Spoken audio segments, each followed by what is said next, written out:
On the solemn night of December 24th, 1847, in the unforgiving expanse of Yazoo County, Mississippi, a horrific event unfolded that sent tremors through the entirety of the American South.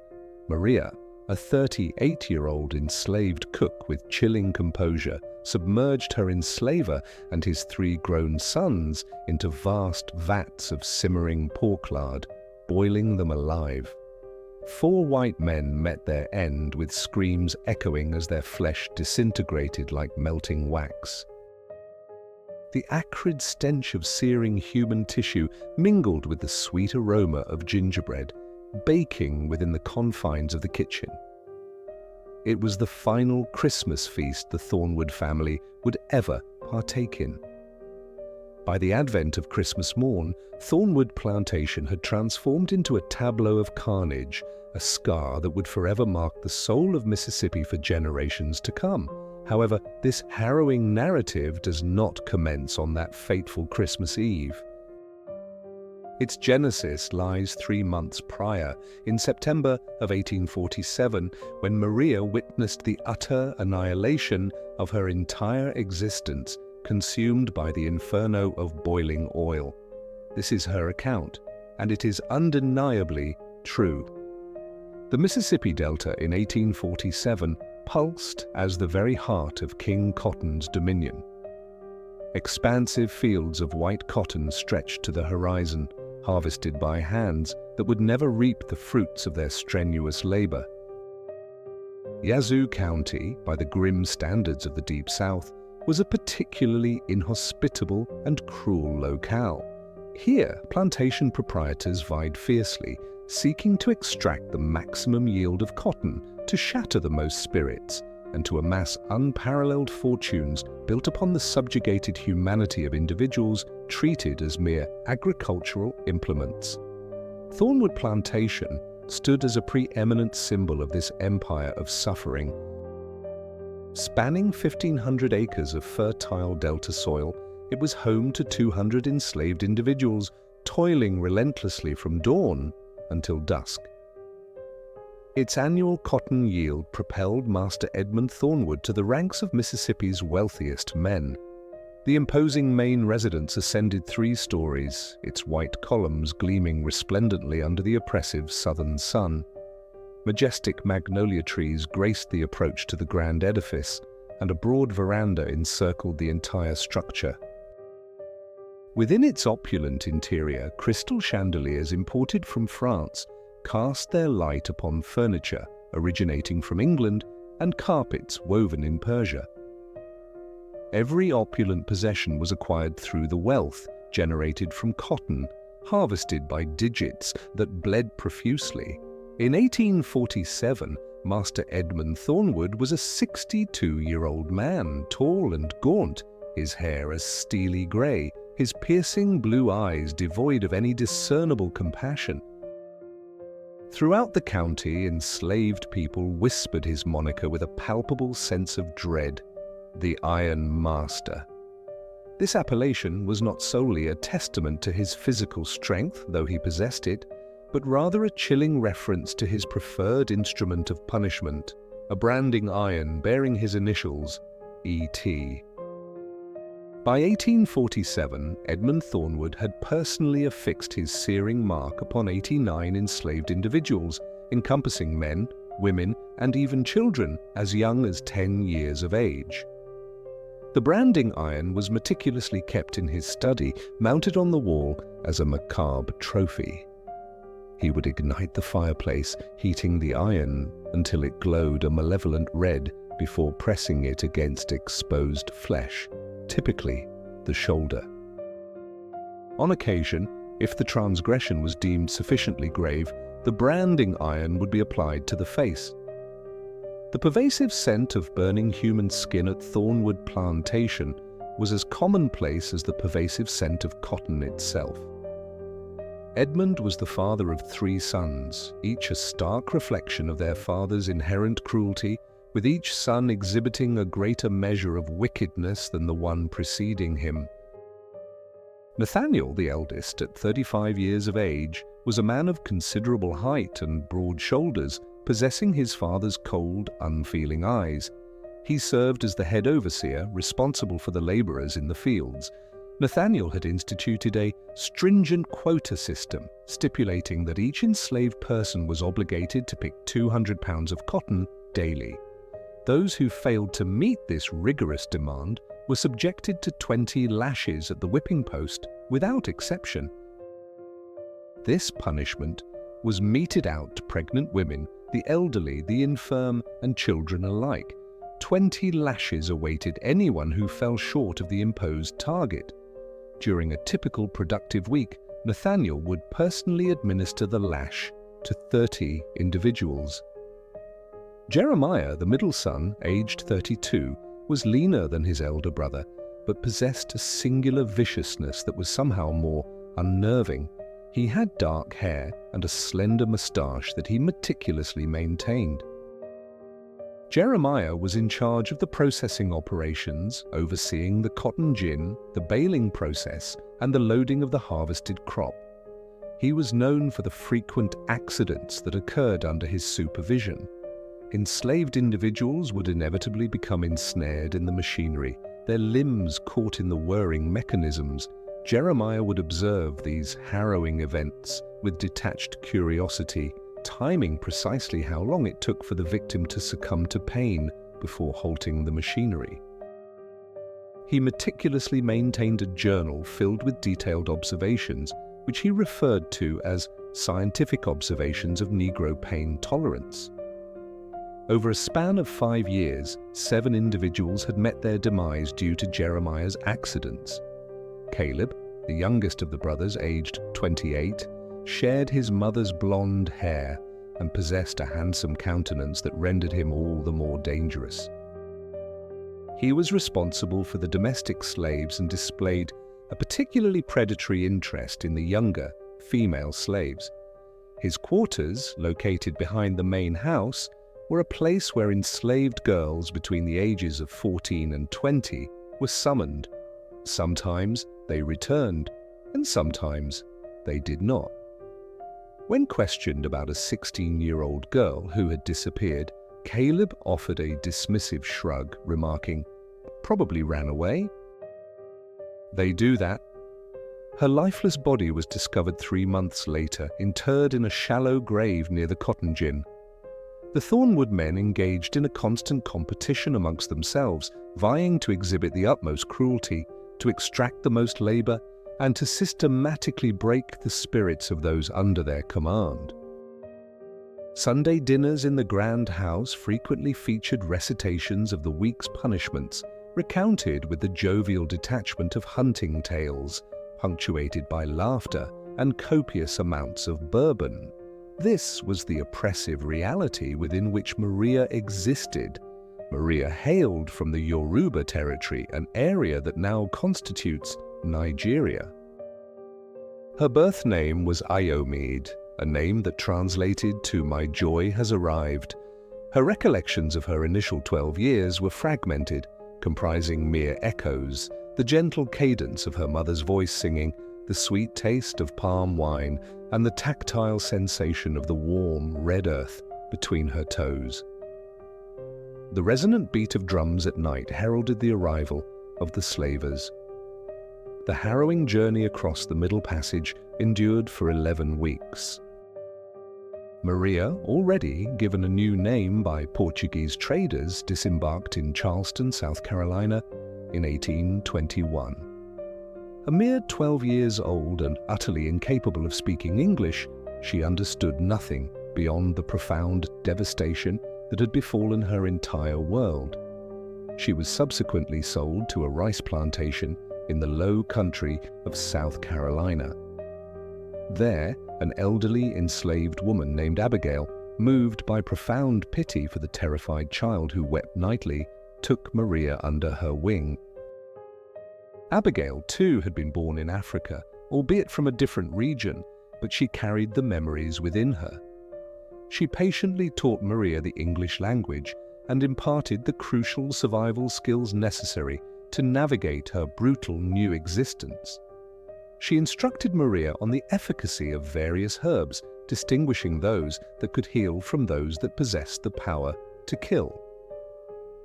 "Never forget what they have stolen from us," Abigail would murmur, her voice filled with sorrow and resolve. "Never forget that you are Yoruba.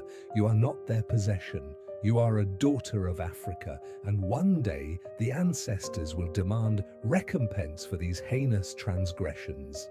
Maria was diligently taught the art of cooking, a valuable skill that afforded her the opportunity to work within the main house rather than enduring the arduous labor of the rice fields. By the age of 16, she possessed the proficiency to prepare elaborate and sophisticated meals, including French sauces, English roasts, and classic Southern dishes.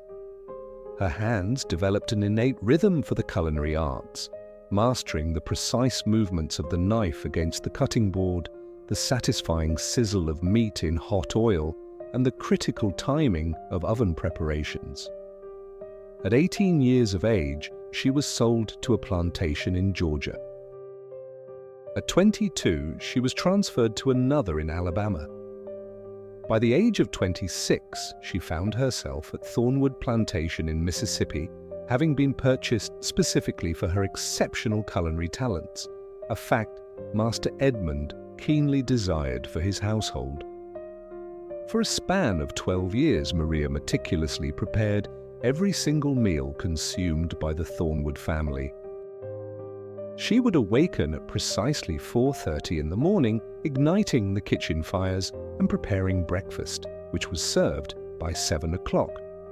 The family's morning repast typically consisted of biscuits, ham, eggs, grits, and gravy. Once breakfast was cleared, Maria would commence the preparations for lunch. Following lunch, the elaborate preparations for dinner would begin.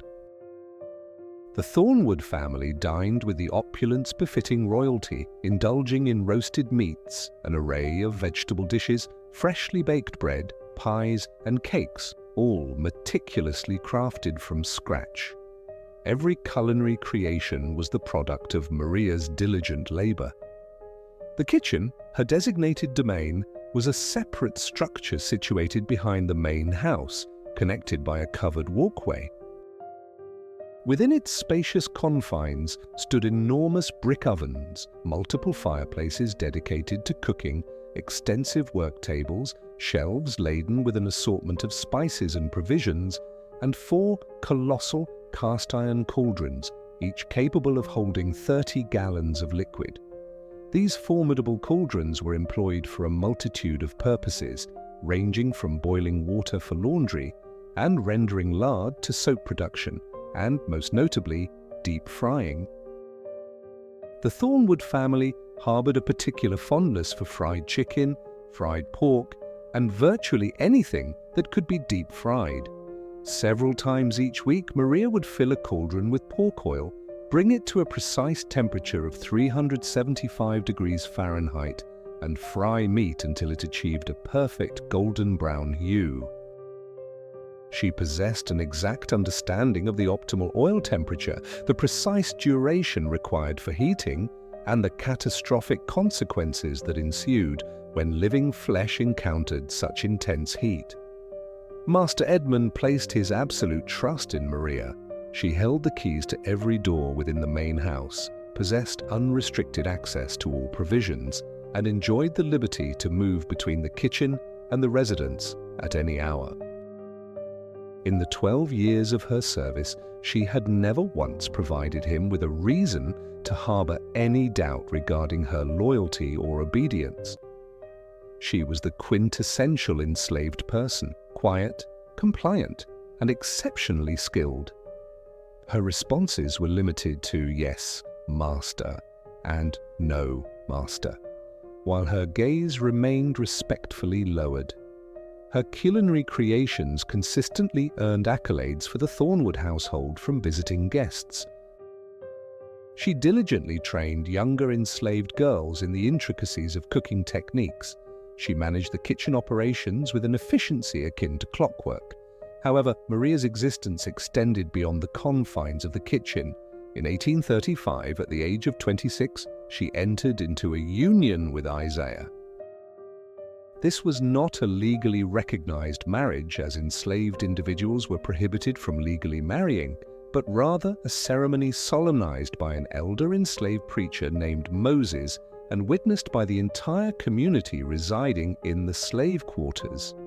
Isaiah was the plantation's blacksmith, a robust man of 30 years, his hands bearing the scars of years spent laboring at the forge.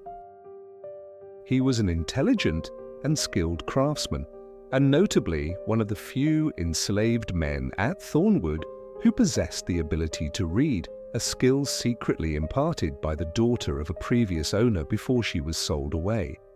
Isaiah and Maria forged a life together within the restrictive margins imposed by slavery. They occupied a cabin in the slave quarters, a humble dwelling with a single room and a dirt floor, yet it was undeniably their own. In the quiet hours of the night, after enduring their endless daily labor, they would hold each other close and whisper dreams of liberation. Isaiah would speak of the north, of a distant sanctuary known as Canada, a land where slavery held no sway, and of the clandestine network known as the Underground Railroad, a secret conduit that facilitated the escape of enslaved individuals to freedom. "One day," he would murmur, his voice filled with fervent hope, "one day we will flee. We will be free." Maria yearned to believe his words. In 1835, their first daughter was born, whom they named Grace. Maria endured the arduous process of childbirth within their cabin, while Isaiah held her hand and offered prayers to deities whose names he could no longer recall. When Grace emerged, perfect and beautiful, her cries filling the small space, Maria wept. Her tears were not born of pain, but rather of an overwhelming terror, for she understood the harsh reality into which her daughter had been born. From her very first breath, Grace was the legal property of Master Edmund Thornwood. 4 years later, in 1839, their second daughter arrived, named Hope.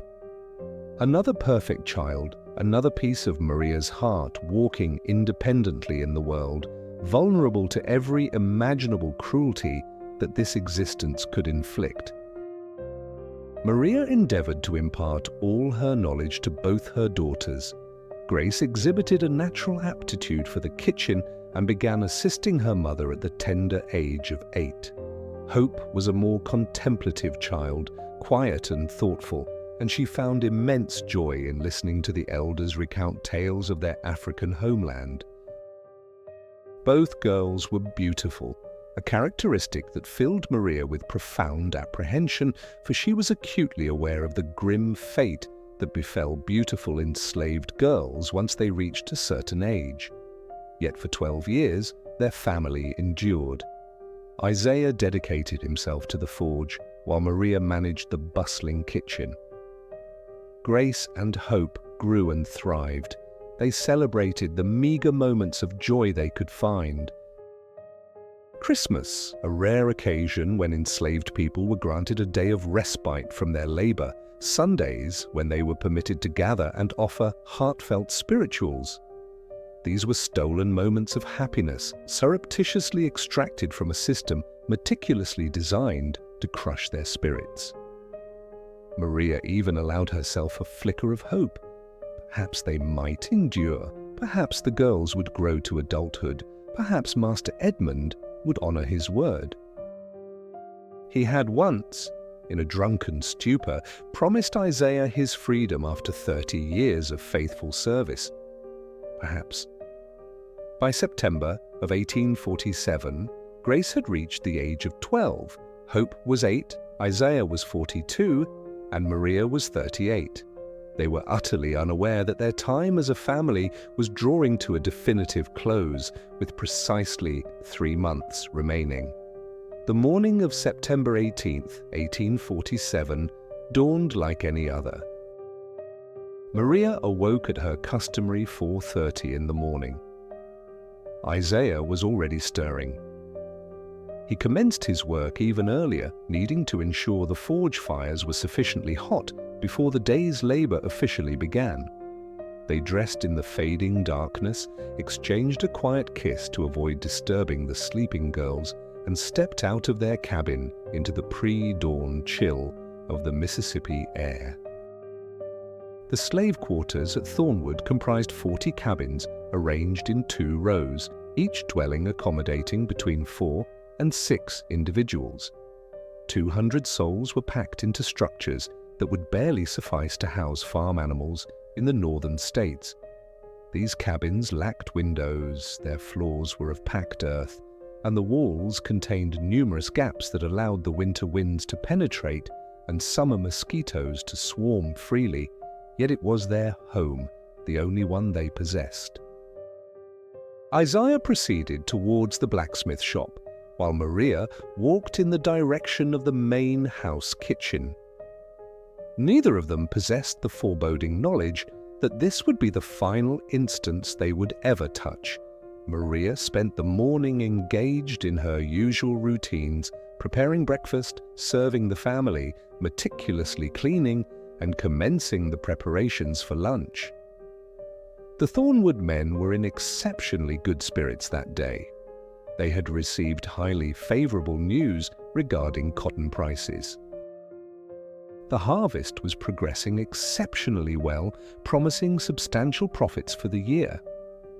Master Edmund, in particular, exuded a cheerful demeanor. He even offered Maria a rare smile as she served his eggs, remarking, "Good work, Maria. This is the finest breakfast I've enjoyed in weeks." "Thank you, Master," Maria replied, her eyes downcast, her expression carefully neutral. She remained entirely oblivious to the horror that was about to transpire. At 10 o'clock this morning, Master Edmund's booming voice echoed across the plantation. "Ring the bell." The overseer sounded the large bell, an instrument used to summon all enslaved individuals. This was an infrequent occurrence, reserved for only 3 specific circumstances: Sunday services, Christmas celebrations, or public punishments. It was a Thursday, neither Sunday nor Christmas. Maria's stomach plummeted with a visceral dread. All labor across the plantation ceased instantaneously. Field hands dropped their tools. House slaves emerged from the main residence. The blacksmith shop fell into an unnerving silence. Every enslaved person congregated in the vast open area situated before the main house, the same space utilized for loading cotton bales onto wagons, the very location of the whipping post, a place where egregious examples were made. 200 enslaved individuals stood in the oppressive heat of the Mississippi sun, awaiting whatever dreadful pronouncement was to come. Maria observed Isaiah emerge from the blacksmith shop, his face etched with confusion. Their eyes met across the assembled throng. Grace and Hope appeared from the cabin where they had been supervising younger children. The family, drawn by an invisible, instinctive bond, found each other standing together, bracing themselves for whatever fresh atrocity Master Edmund had conceived. Master Edmund stood on the veranda of the main house, his 3 sons flanking him like devoted disciples. Nathaniel clutched a whip, Jeremiah held a rifle, and Caleb, inexplicably given the bright daylight, held a torch. "Bring him out," Master Edmund commanded imperiously. 2 overseers roughly dragged Samuel, the driver, the enslaved man entrusted with supervising the other enslaved workers, into the very center of the gathered assembly. Samuel trembled uncontrollably, his eyes wide with abject terror.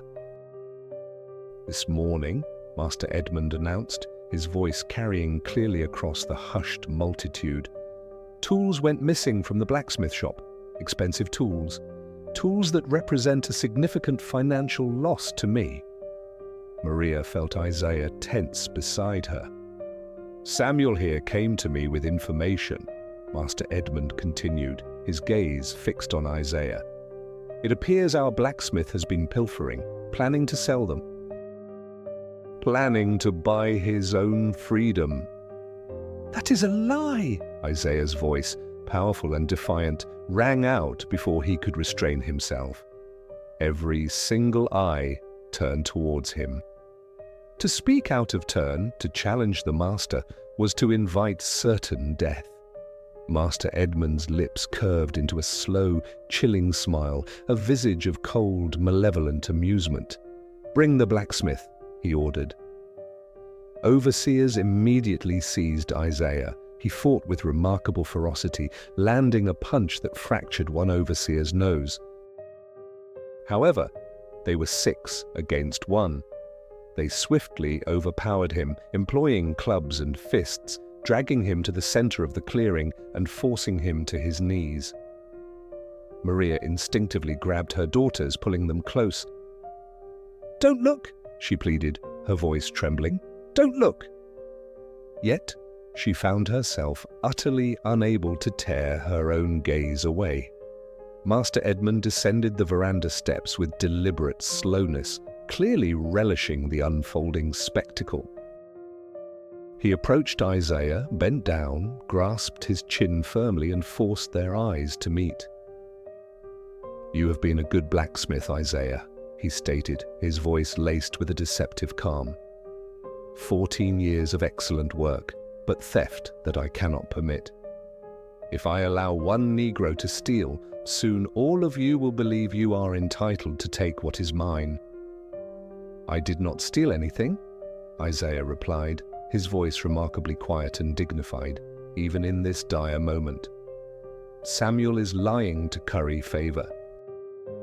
"There are no missing tools. Check your inventory." "I have no need to check anything," Master Edmund retorted icily. "Samuel informed me. That is sufficient." He straightened, turning to address the expectant crowd. "I am going to make an example today. An example that will be etched into your memories. An example that will ensure none of you ever contemplate stealing from me again." He gestured to his sons. Nathaniel and Jeremiah immediately entered the kitchen building. Moments later, they emerged, laboriously carrying one of the immense cauldrons between them. The vessel was massive and empty. It required the combined strength of 2 robust men to transport it. They placed it in the center of the open area, positioned directly over a fire pit, normally used for rendering lard. They then returned to the kitchen and reappeared with a second cauldron, followed by a third. Maria's mind struggled to comprehend the horrifying tableau unfolding before her. The cauldrons, her cauldrons, the very vessels she used for preparing their daily meals, why were they filling them? "It took 30 minutes, Master Edmund commanded. Enslaved men were compelled to transport buckets of pork oil from the kitchen storage area, barrels upon barrels of the expensive lard, the very ingredient used for their cooking. They poured it into the 3 cauldrons until each was half full, precisely 15 gallons of oil per vessel. Subsequently, Master Edmund's sons ignited fires beneath each of the cauldrons. The assembled crowd watched in a state of bewildered horror. What was transpiring? Why were they using oil? Why 3 cauldrons? Maria knew. Maria knew with absolute, chilling certainty the effect of oil heated to 400 degrees Fahrenheit. She knew because she worked with it every single day. She knew the peculiar sound it made as it reached its boiling point, that low, deadly murmur. She understood precisely what occurred when living flesh came into contact with that infernal temperature. She knew. "Please," she heard herself whisper, her voice barely audible. "Please, no, please, God, no!" Isaiah looked at her across the chasm of 20 feet, separating them, too far to touch, too far to offer aid. "I love you," he mouthed silently. Grace and Hope clung to their mother, not yet fully grasping the enormity of the unfolding tragedy, yet intuitively sensing that something unspeakably terrible was about to occur. The fires burned with ferocious intensity. The relentless Delta sun beat down upon the gathering. 200 enslaved people stood frozen, compelled to bear witness to this horrific spectacle. The oil began to heat, gradually at first, from warm to hot, then to intensely hot. After 40 minutes, the oil reached its critical temperature, 375 degrees Fahrenheit. The surface began to bubble gently, a sinister prelude to the frying to come. "Strip him!" Master Edmund commanded, his voice devoid of any emotion. The overseers roughly tore Isaiah's clothing from his body, leaving him exposed and utterly vulnerable before the assembled crowd. He stood naked, humiliated, yet his gaze remained fixed upon Master Edmund, his posture still remarkably tall and defiant. "Do you have anything to say?" Master Edmund inquired, his tone deceptively casual. "I am innocent," Isaiah replied, his voice steady. "And you are going to hell for what you have done to my people." Master Edmund's expression remained utterly impassive, unyielding. "Put him in." 4 overseers seized Isaiah. He fought with the entirety of his strength, the formidable power of a blacksmith who had toiled at the forge for 14 years. He managed to throw one overseer to the ground and, with a wild, desperate punch, broke another overseer's arm. However, they were too many. They overwhelmed him, their combined force proving irresistible. They bound his hands tightly behind his back with rope and then secured his feet together. With brutal efficiency, they carried him towards the first cauldron. "No!" Maria shrieked, her voice raw with anguish. She attempted to break free and rush forward, but 2 enslaved women, their faces etched with a similar horror, held her back. "Not cruelty," they pleaded, their voices choked with emotion, "but mercy, because running forward would mean dying too." "Daddy!" Grace and Hope shrieked in unison. Isaiah cast one final, loving glance at his family. "Remember, you are loved," he said, his voice imbued with a profound calm. "Remember, you are Yoruba." "Remember." They lowered him into the seething oil.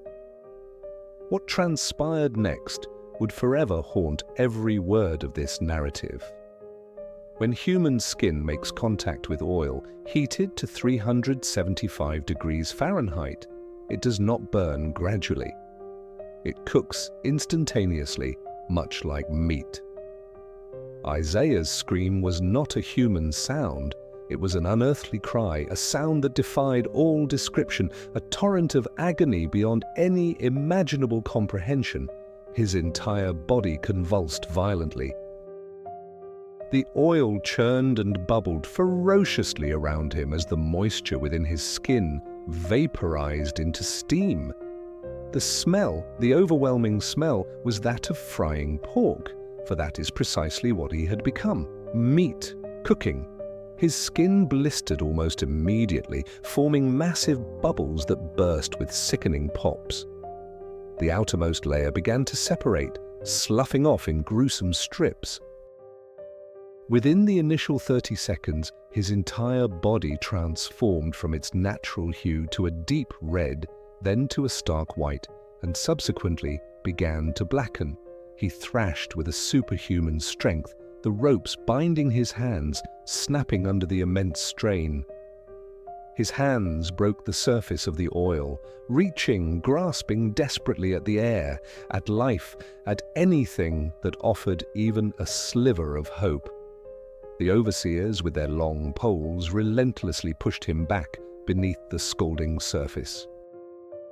Isaiah's agonizing screams continued for an eternity, for 4 agonizing minutes, 4 minutes of unimaginable, inhuman torment. His eyes boiled within their sockets, his tongue swelled and ruptured, his hair singed away, disintegrating into the inferno. The fat beneath his skin liquefied and sizzled audibly. Maria collapsed, her legs giving way beneath her as if rendered useless. She fell to the dirt, Grace and Hope tumbling with her. All three of them, their voices hoarse from screaming, begging and praying to any deity who might listen. But the Christian God remained silent. The Yoruba spirits offered no intervention, no one intervened. After 4 minutes, Isaiah's screams devolved into a series of choked gurgles as his lungs filled with the boiling fluid.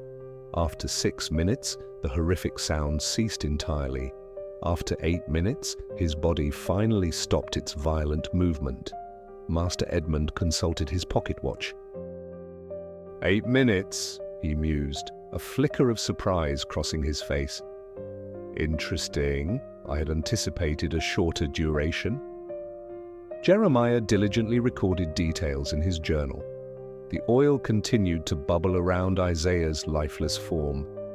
200 enslaved people stood in an atmosphere of absolute, suffocating silence. Some were weeping openly, most were frozen, paralyzed by sheer trauma. This was an event that surpassed any previous suffering they had endured. This was hell made manifest. Master Edmund turned his gaze towards the silent crowd. That, he declared, his voice resonating with cold finality, is what befalls thieves. Let this be a lesson you carry to your graves. He then turned and began to walk away. Then Jeremiah spoke. Father, a moment, please. Master Edmund turned his gaze. Yes? Jeremiah gestured towards Maria. Grace and Hope, they collapsed in the dust. The blacksmith's family, they carry his blood, his thieving blood. Should they not face retribution as well? A stark example, Master Edmund mused on this. That woman is my cook. I require her services. Then the daughters? Caleb interjected, his attractive features alight with eagerness. They are old enough to discern right from wrong. If we punish them, the lesson will be complete. An entire family eradicated for theft. No one will dare to steal again.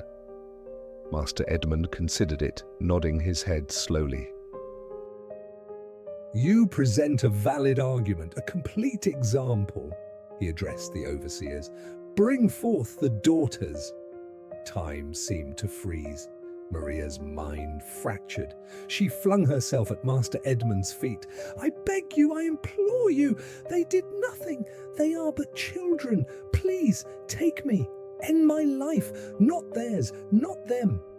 Master Edmund stepped over her as if she were a mere puddle. Grace and Hope were 12 and 8 years of age. They had no comprehension of what was unfolding. All they felt was dread. Mama! Hope cried out as the overseers seized her. Mama, help! Grace shrieked. Maria attempted to rush to them. 4 enslaved women restrained her, holding her back for her own preservation, for running forward meant certain death. And if she perished, all 3 would be lost. What purpose would remain? Grace, Hope, I am so sorry. I am truly so sorry. Maria's cries ripped through her throat, raw and agonizing. The girls struggled. Grace bit an overseer's hand with such force that blood welled. Hope kicked and clawed like a wild creature, but they were merely children, small and frail. The overseers bound them together, back to back, their limbs secured. The 2 sisters clung to one another, their sole comfort in this existence. It's all right, Hope, Grace whispered to her younger sibling. It's all right. Mama is here. Daddy is waiting. We will be together.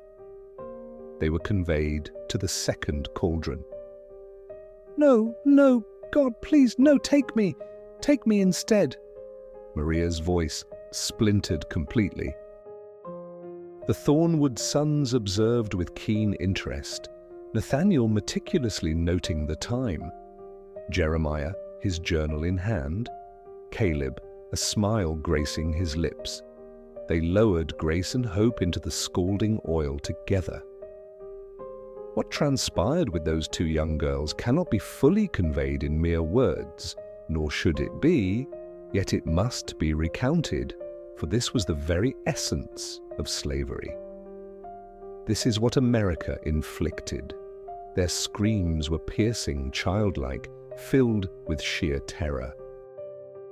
The sound of children perishing in exquisite agony. Grace's final utterance was, "Mama!" Hope's last sound was an unadulterated scream. The oil churned violently. Two small forms thrashed in unison, bound together, dying as one. Their skin blistered and peeled. Their tiny hands reached out from the seething liquid, grasping for a mother who could not reach them. Their end was more prolonged than their father's. Children possess a greater will to endure. It took Grace 7 minutes. Hope. Maria witnessed every agonizing second. She was compelled to watch, unable to avert her gaze even with her eyes shut, for the sounds, the scents, the stark knowledge of what was occurring, all of it seared into her mind eternally. When silence finally descended, when both girls ceased their movements, their lives extinguished, Maria no longer screamed. She emitted a sound that was not human, a mournful, shattered cry of a mother whose children had been brutally murdered before her very eyes. Then she became utterly silent. She simply stared at the cauldrons, at the bubbling oil, at her family, deceased, cooked like mere meat. A crucial part of Maria's being fractured irrevocably in that instant. The fragment that retained its humanity, its capacity for emotions beyond sheer fury, its ability to recall mercy, kindness, or love, that part perished. What remained was something else, something ancient and dreadful, something that had originated in the territory of Yoruba 38 years prior and had been dragged across an ocean, beaten, enslaved, and finally pushed beyond the limits of human endurance. What remained was vengeance given form. Master Edmund strolled past Maria. He paused, glancing down at her prostrate figure. "You may retrieve the bodies once they have cooled. Bury them wherever your people inter their deceased. You will report back to the kitchen tomorrow morning. I expect breakfast at 7 o'clock as usual." He then departed. His sons followed. The overseers dispersed the assembled onlookers. Everyone was directed back to their duties, and Maria was left there in the dust, her gaze fixed upon 3 cauldrons of cooling oil that contained her entire world. Maria had no recollection of being assisted back to her cabin. She had no memory of the 3 days spent lying on the dirt floor, staring blankly, uttering no words. Elder women from the quarters brought her water, forcing her to drink, murmuring prayers over her. On the 4th day, Maria rose. She walked to the makeshift burial ground where enslaved individuals were interred, unmarked plots in a clearing beyond the cotton fields. There she discovered 3 fresh graves.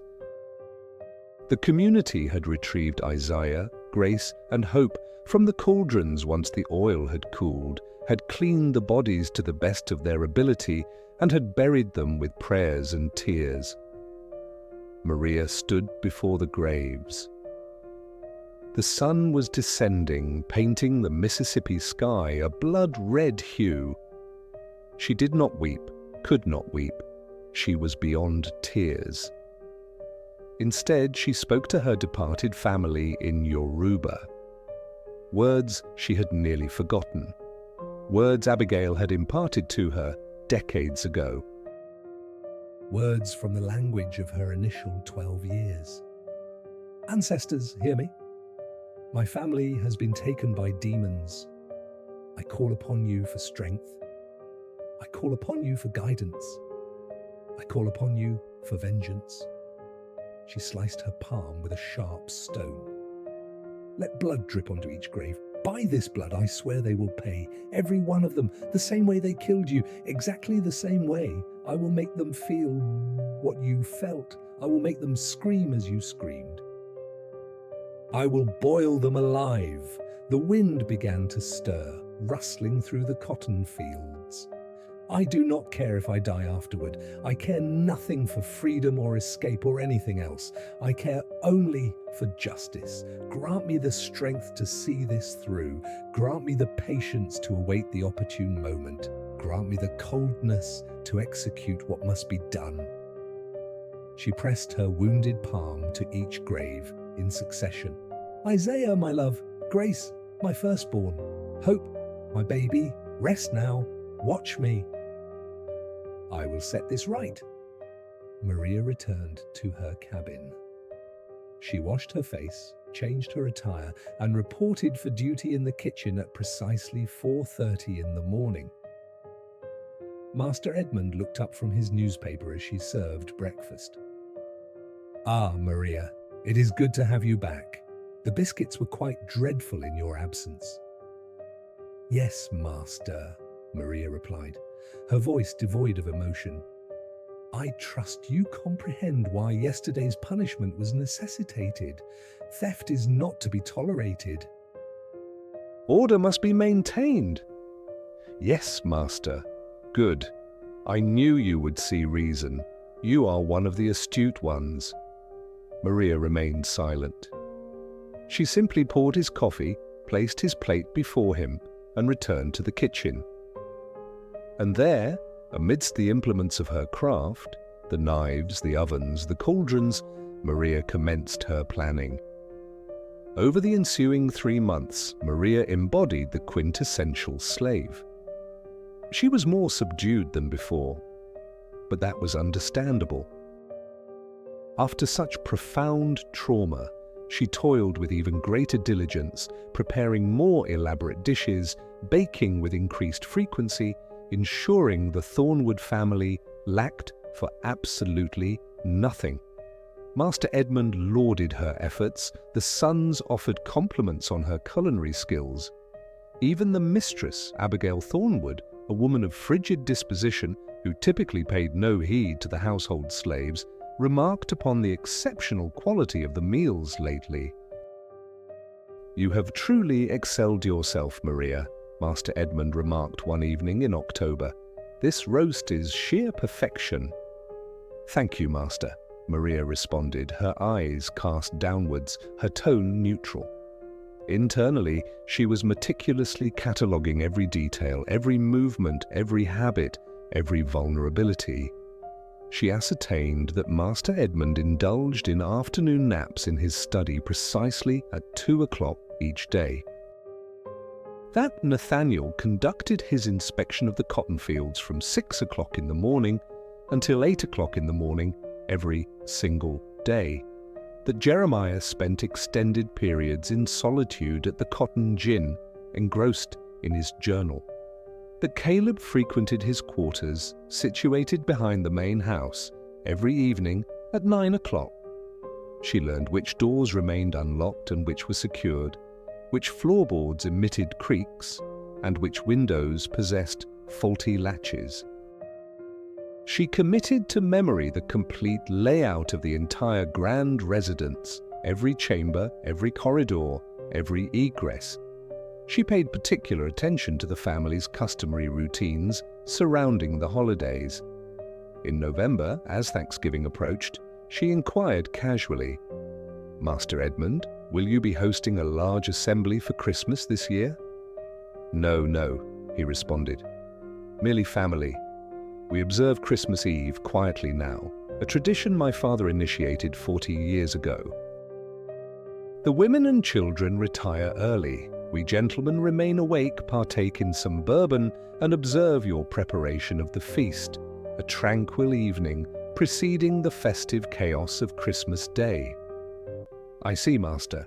And at what hour do you prefer the Christmas Eve preparations to commence?" "Oh, you are familiar with the routine, Maria." You have been here for 12 Christmases now. We will be in the kitchen by 9 o'clock in the evening. You will labor until midnight. We shall drink and remain out of your way. Yes, master, I recall now. She did indeed recall. She recalled perfectly. Every Christmas Eve for the past 12 years, the 4 Thornwood men, Master Edmund and his 3 sons, would congregate in the kitchen building from 9 o'clock in the evening until midnight. It was their established ritual.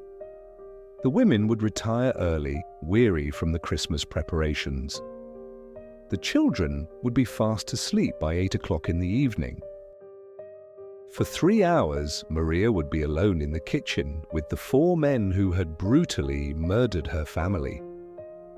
The kitchen edifice was detached from the main house, linked by a covered walkway, yet sufficiently isolated that sounds did not carry. The walls were constructed of thick brick, the windows were small and positioned high, and the cauldrons were perpetually present. Maria's plan crystallized with a chilling and precise clarity. She commenced gathering the necessary components, specifically the plants. Maria had acquired knowledge of herbal remedies from Abigail, the elderly enslaved woman who had instructed her in English decades prior. She was aware of which plants possessed healing properties and which were lethal. She required plants capable of incapacitating without causing immediate demise. On her excursions to procure culinary herbs, a task Master Edmund encouraged as it enhanced the flavor of the dishes, Maria collected oleander from the ornamental gardens. She discovered foxglove growing near the slave quarters, originally planted for its cardiac applications but lethally potent in substantial quantities. She located hemlock thriving in the damp locales adjacent to the cotton fields. She meticulously dried these plants in secret, concealed within her cabin beneath the floorboards. She ground them into a fine powder, utilizing a mortar and pestle pilfered from the main house's medicine chest. She conducted tests on minuscule amounts using rats. The plantation teemed with them. The foxglove proved fatal to a rat within 20 minutes, too swift. The oleander took 40 minutes, still too rapid. However, a judicious combination of all 3 in precisely measured doses yielded a remarkable outcome: paralysis. The rat became immobile but remained conscious. Its eyes tracked movement. It was aware but utterly helpless, perfect. Maria dedicated weeks to perfecting the mixture, experimenting with varied ratios, calculating dosages based on body weight.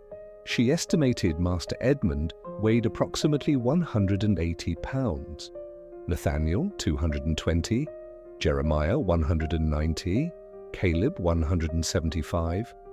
She needed them conscious. She needed them to comprehend the unfolding events. She needed them to experience every second of her impending retribution. Next, she required a method of delivery. The men would be partaking in bourbon. They invariably did, but they poured it themselves from a decanter they brought from the main house. She could not introduce poison into the bourbon directly without the risk of harming unintended individuals. Then she recalled they consistently consumed food while drinking: smoked meats, cheese, bread. Master Edmund particularly relished her gingerbread. He ate several slices every Christmas Eve. Gingerbread, ideal. The robust flavors of molasses and spice would effectively mask any bitter undertones from the poison. Maria began practicing. In early December, she baked gingerbread multiple times, refining the recipe, ensuring it aligned with Master Edmund's favorite treat. He praised it on every occasion. "Maria, this gingerbread is exceptional. Ensure you prepare a generous quantity for Christmas Eve." "Yes, Master." "I will make extra specifically for you." A faint, icy smile touched her lips as she spoke, a smile Master Edmund misinterpreted as pride in her culinary endeavors. Finally, She needed to prepare the cauldrons. She could not arouse suspicion by requesting additional lard prior to Christmas. That would invite scrutiny. However, she could gradually accumulate it. Every time she rendered fat from pork, she reserved an additional cup. Every time she produced soap, she set aside a pound of lard. By mid-December, she had amassed 20 gallons of pork fat, stored in barrels at the rear of the kitchen storage area, concealed beneath burlap, and subsequently forgotten. No one took notice, no one cared. The kitchen was Maria's dominion. Master Edmund never set foot in the storage premises. Everything was now in readiness. On the 23rd of December, Maria made one final visit to her family's graves prior to Christmas. The Mississippi winter was mild, with daytime temperatures still reaching 60 degrees Fahrenheit, yet the nights were frigid. Maria stood in the graveyard designated for enslaved individuals as the sun dipped below the horizon, casting elongated shadows across the unmarked resting places. She had brought offerings, cornbread, water, tobacco. She placed them upon each grave. Isaiah, Grace, Hope. Tomorrow night it commences. I have waited 3 months, every detail meticulously planned. Tomorrow they shall perish in the same manner you did. I pledge this to you. They will suffer. They will comprehend terror. They will understand what they inflicted upon you. She cut her palm once more, reopening the scar from 3 months prior.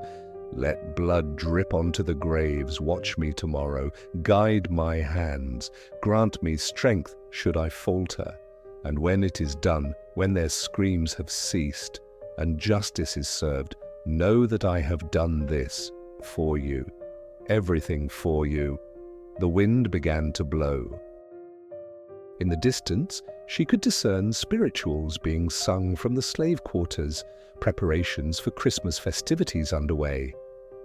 Maria did not join in the singing. She simply knelt there, her hand pressed to the earth, forging a connection with her departed kin. I love you, I have always loved you, and tomorrow I will demonstrate it.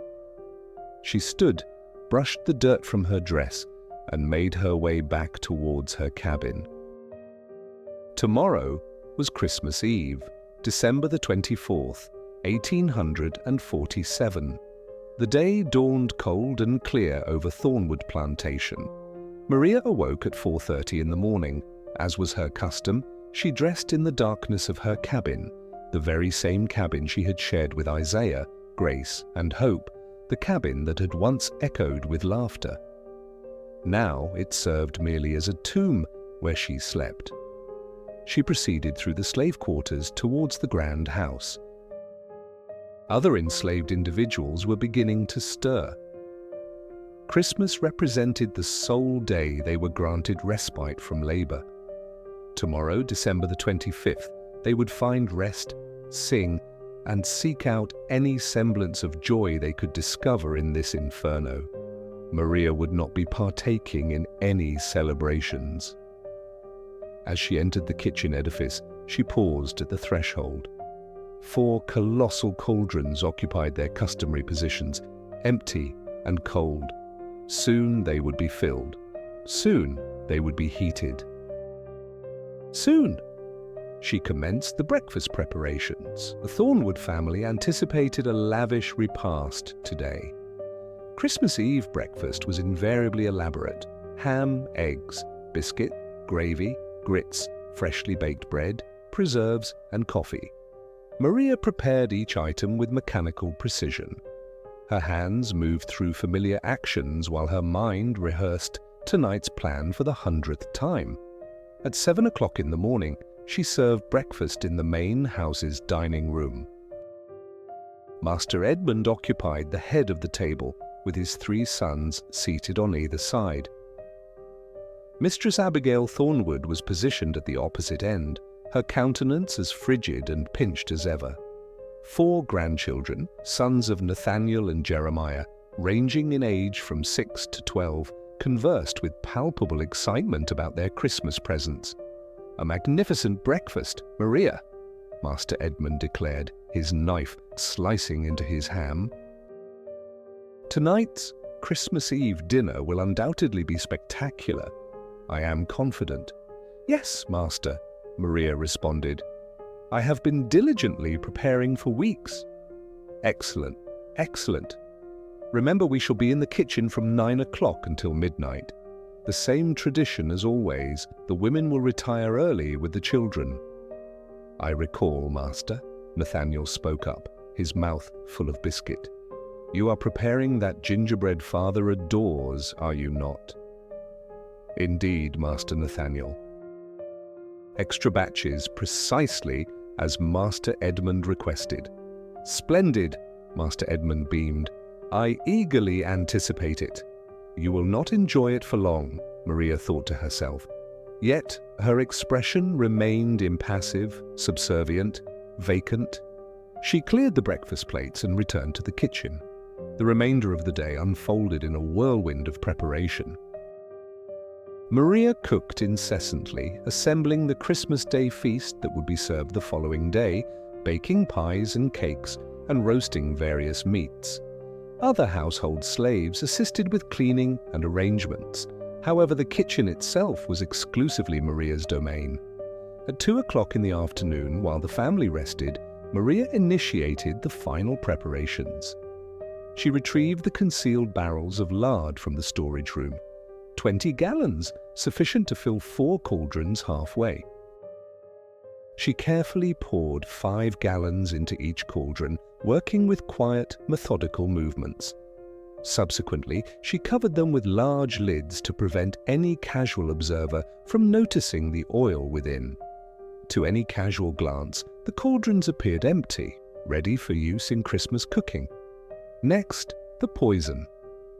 Maria had secreted the mixture beneath the floorboards of the kitchen storage room, meticulously wrapped in oilcloth. She retrieved it now. A small leather pouch containing 2 ounces of finely pulverized powder, a precise blend of oleander, foxglove, and hemlock in exact proportions, sufficient to induce paralysis in 4 men without causing their demise. She had spent 3 months perfecting this concoction. She knew precisely the quantity required per pound of body weight. She had calculated the precise dosage for each man down to the smallest grain.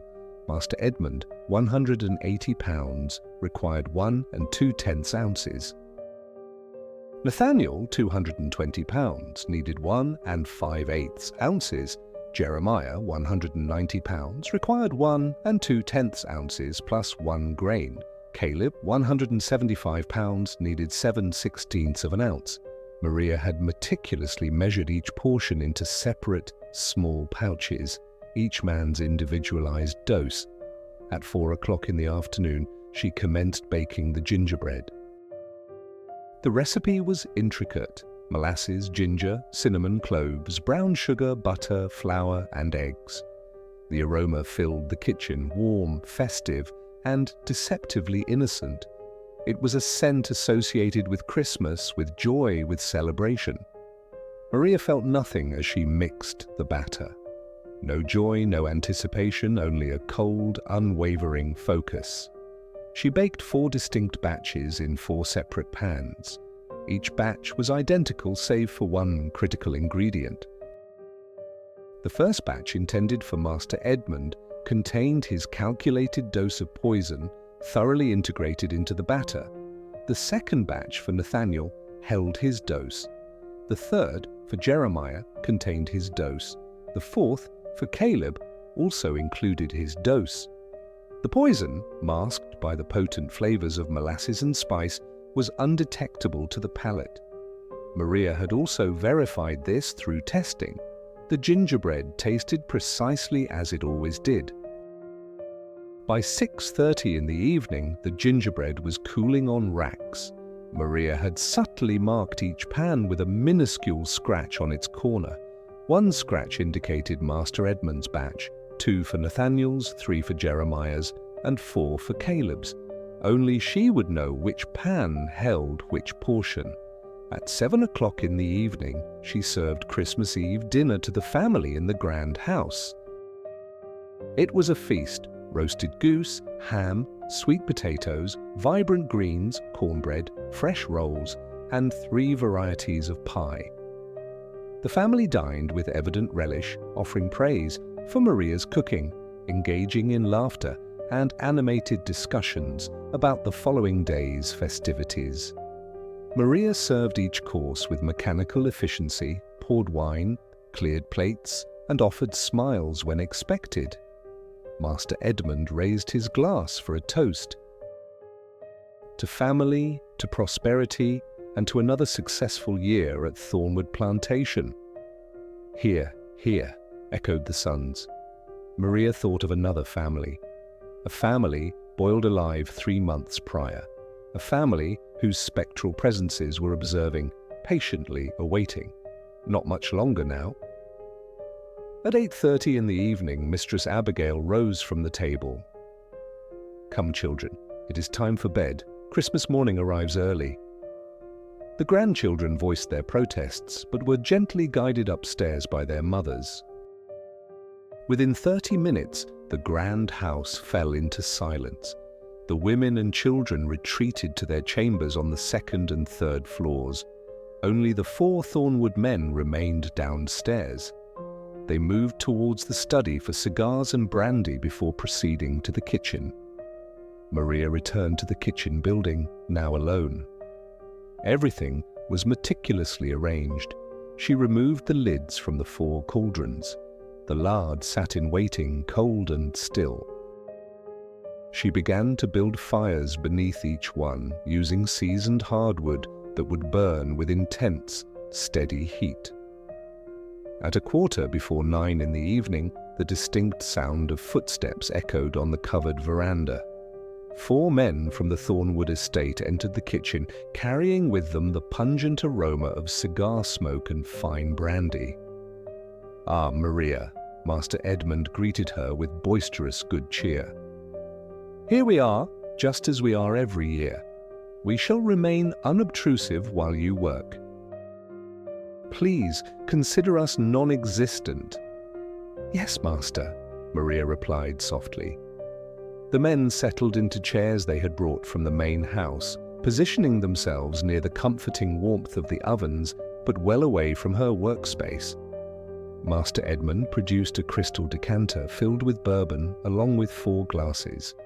They poured their drinks, ignited their cigars, and embraced their Christmas Eve ritual. Maria moved about them, assembling ingredients for the following morning's feast. Her focus, however, remained on the fires beneath the simmering cauldrons. She fed them with steady hands, observing the flames intensify. The lard began to heat. At 9:30, Master Edmund's voice rang out, "Maria, is any of that gingerbread ready? I've been anticipating it all day." "Yes, Master. It has cooled sufficiently for serving." Maria emerged with 4 pans. She cut generous portions from each, ensuring each gentleman received his share from his designated pan. "Here you are, Master Edmund." She presented him with a plate bearing 2 large slices from the first preparation. "Nathaniel, Master, 2 portions from the 2nd. Jeremiah, Master, 2 from the 3rd. Caleb, Master, 2 from the 4th. "Wonderful." Master Edmund took a substantial bite, the confection still warm. "Delicious as always," echoed the other men as they enthusiastically consumed their treats. Nathaniel devoured his first piece in a mere 3 mouthfuls. Jeremiah savoured his more leisurely. Caleb, however, requested a second helping. "Of course, Master Caleb," Maria responded, serving him 2 more generous slices from his assigned pan. More poison, a double dose, she thought, determined to ensure absolute certainty. The men continued to eat, drink, and smoke. Their conversation revolved around cotton prices, plans for the upcoming planting season, and the prevailing political climate in Washington. Laughter erupted at a jest Nathaniel had made about a recent incident on a field. Maria worked in quietude, her attention a patient vigil. The fires beneath the cauldrons burned with increasing intensity. The lard's temperature steadily climbed, 150 degrees, 200, 250. At 15 minutes past 10, Master Edmund shifted uncomfortably in his seat. "I feel rather warm. Is it particularly hot in here?" "The ovens, Master," Maria offered. "I can open a window if you desire." No, I'm quite all right." But he wasn't all right. The initial signs were beginning to manifest, a flush spreading across his skin, an elevated heart rate, a subtle sense of dizziness. At 10:30, Nathaniel attempted to rise and faltered, stumbling. "Whoa! Perhaps I've had too much bourbon." "Lightweight," Caleb chuckled, though his own speech had started to slur slightly. At 11:15, Jeremiah dropped his cigar. "Tried to retrieve it?" His hand refused to cooperate properly. "Something is amiss. What do you mean?" Master Edmund attempted to stand, but his legs gave way, and he slumped heavily back into his chair. I cannot." Panic began to color his voice. "Boys, do you feel peculiar?" All three sons tried to respond. Nathaniel managed to stand, swaying precariously. Jeremiah's mouth opened, but only garbled sounds emerged. Caleb slid from his chair, collapsing onto the floor. "Maria," Master Edmund's voice, now thick and sluggish, pleaded, "fetch assistance! Something's—" Maria turned from the stove, her gaze meeting theirs. Her expression had undergone a profound transformation. It was no longer placid, subservient, or vacant. For the first time in 3 months, her face revealed emotion, a cold, terrible, focused fury. "There will be no assistance," she stated, her voice quiet. Master Edmund's eyes widened. What did you—" His words ceased. The paralysis was asserting its full dominion. His mouth continued to move, but no sound escaped. His eyes darted about frantically, his body refusing to obey his commands. Nathaniel collapsed completely, falling face first onto the floor. He lay there, conscious and breathing, yet utterly incapable of moving a single muscle, save for his eyes. Jeremiah remained seated, but he was frozen in place, his hands still reaching for the fallen cigar, locked in that unnatural posture. Caleb lay on his back, eyes wide, his chest rising and falling with rapid, panicked breaths, otherwise completely immobile. Maria walked deliberately towards Master Edmund, still seated, paralyzed in his chair. She bent down, bringing her face level with his, and looked directly into his terrified eyes. "Did you recall September 18th?" she inquired softly. 3 months ago, do you remember what you did?" Master Edmund's eyes screamed silently. His mouth worked, attempting to form words, but nothing emerged. "You boiled my husband alive in oil. You boiled my 2 daughters alive in oil. You forced me to witness it. You made me watch my entire family die, screaming in agony." She straightened. "Tonight, you will comprehend their suffering." Maria approached the cauldrons. The oil was now bubbling, nearing the optimal temperature. She assessed it with a practiced eye. 375 degrees, a perfect frying temperature. She returned to the terrified men. "I will elucidate what is happening to you. You are paralyzed, a concoction of oleander, digitalis, and hemlock. You cannot move, you cannot speak, but you can feel everything. You can hear. You can see, and most importantly, you remain conscious." She gestured towards the cauldrons. "That is rendered pork fat, 15 gallons in each cauldron, heated to 375 degrees. the same temperature I employ for frying chicken, hot enough to cook flesh instantly. Master Edmund's eyes began to leak tears, not from sorrow, but from abject terror. Each of you will perish precisely as my family did, boiled alive, conscious in torment. And I will be the observer, just as you compelled me to be. She consulted her small pocket watch, pilfered from the main house weeks prior. It is 11 o'clock. I have 1 hour until midnight. That is ample time for all 4 of you. Maria walked to Caleb first, the youngest, the handsome one, the one who had suggested the demise of Grace and Hope. "We shall commence with you," she declared. Caleb's eyes widened impossibly. His chest heaved with hyperventilation, but he could not scream, could not plead, could not move. Maria was strong, honed by years of kitchen labor, lifting heavy vessels, kneading dough, transporting provisions, and Caleb, despite being a grown man, weighed only 175 pounds. She grasped him by the arms and began to drag him toward the first cauldron.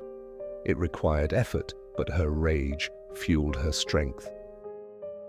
She pulled him across the floor, his paralyzed form sliding along the brick, his eyes rolling frantically, tears streaming down his face. Upon reaching the cauldron, she positioned him beside it. The heat radiating from the oil was intense. Caleb could feel it on his face, a palpable promise of what was to come. "This is for Grace and Hope," Maria proclaimed.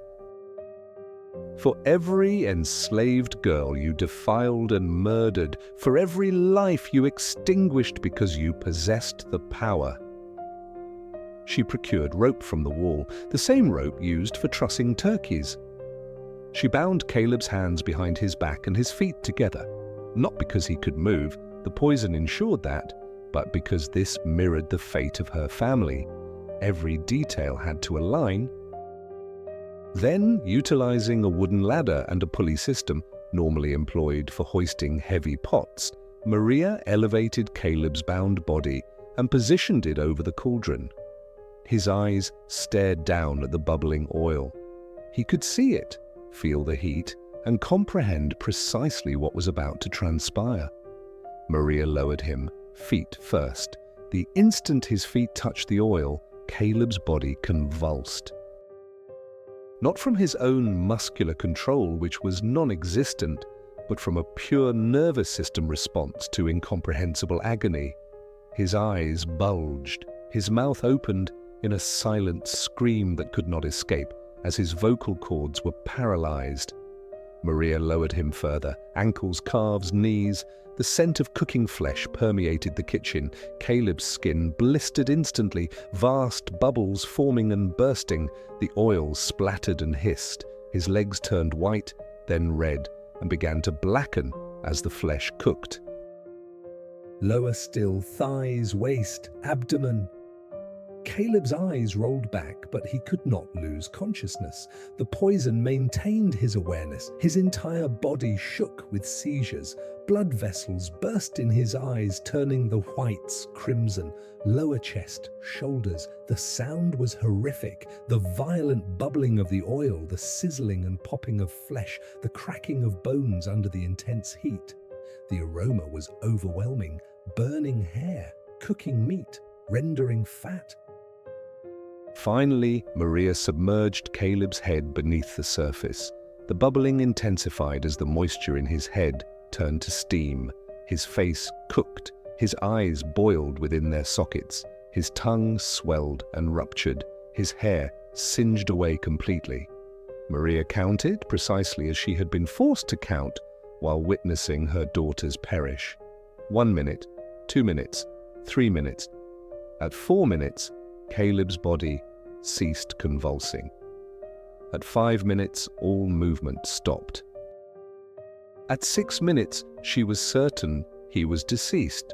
She left his body submerged in the oil and turned to the other 3 men. They had observed everything, unable to avert their gaze, unable to close their eyes. Another effect of the poison. Forced to witness Caleb's demise in horrifying detail, Jeremiah had vomited, the only muscular control he still possessed. Vomit coursed down his chin onto his chest. His eyes were wide with unimaginable terror. Nathaniel had urinated himself, the stains spreading across his trousers. His chest heaved with rapid, panicked breaths. Master Edmund was weeping, tears streaming steadily down his face. His eyes remained fixed on Maria, filled with desperate pleading. "Now you comprehend," Maria stated calmly. "Now you understand what my daughters felt. Caleb took 6 minutes to die. Grace took 7. Hope took 8. You will experience every second they did." She moved to Jeremiah next. "You kept a journal," she recalled. "You titled it Scientific Observation. You meticulously documented the suffering of enslaved individuals as if they were specimens. You timed precisely how long it took for us to succumb to agony. Do you remember?" Jeremiah's eyes screamed in silence. "Tonight, you are the subject of the experiment." She dragged Jeremiah to the second cauldron. She bound him in the same manner. She hoisted him using the pulley system. "This is for my husband, Isaiah," Maria declared. "For every enslaved person who perished in your accidents, for every moment of torture you inflicted." While meticulously taking notes, she lowered Jeremiah into the oil, feet first, slowly, deliberately, ensuring he felt every inch of the descent. Jeremiah's silent screams were trapped behind paralyzed vocal cords. His body convulsed violently. The oil hissed and spat. His legs cooked. His genitals boiled away. His abdomen blistered. Maria lowered him steadily, showing no mercy, no haste. This was meant to be protracted. As Jeremiah's head went under, his body thrashed with the last, desperate instinct for survival. But there was no escape. The oil cooked his face, his brain, his life away. 7 minutes. That was the duration Maria counted, the same time Grace had taken to die. She left Jeremiah's corpse in the cauldron and turned to the remaining 2 men. Nathaniel and Master Edmund sat frozen, compelled to witness their family members perish one by one. Both were weeping now. Both had lost control of their bladders. Both understood precisely what awaited them. Maria approached Nathaniel. "You were the chief overseer," she stated. 200 lashes was your record for a single day. You whipped a pregnant woman 40 times and laughed when she miscarried. You broke children's fingers for working too slowly. You separated families for profit. She dragged his massive frame, 220 pounds of muscle and cruelty, toward the third cauldron. "This is for every scar on every back you lashed, for every life you extinguished through quotas and violence." Nathaniel was the largest, but Maria's rage lent her immense strength. She hauled him to the cauldron, bound him, and hoisted him. "You will die as my family did, and I want you to know in your final moments that you are not a master, not an overseer. You are merely meat, and I am cooking you." She lowered him into the oil. Nathaniel's body was larger, causing the oil level to rise higher, splashing over the sides. The heat was intense. His massive form cooked slowly, so much flesh to render. His feet blackened, his legs split open from the heat, fat bubbling out. His torso blistered in layers, his arms seized as muscles cooked and contracted.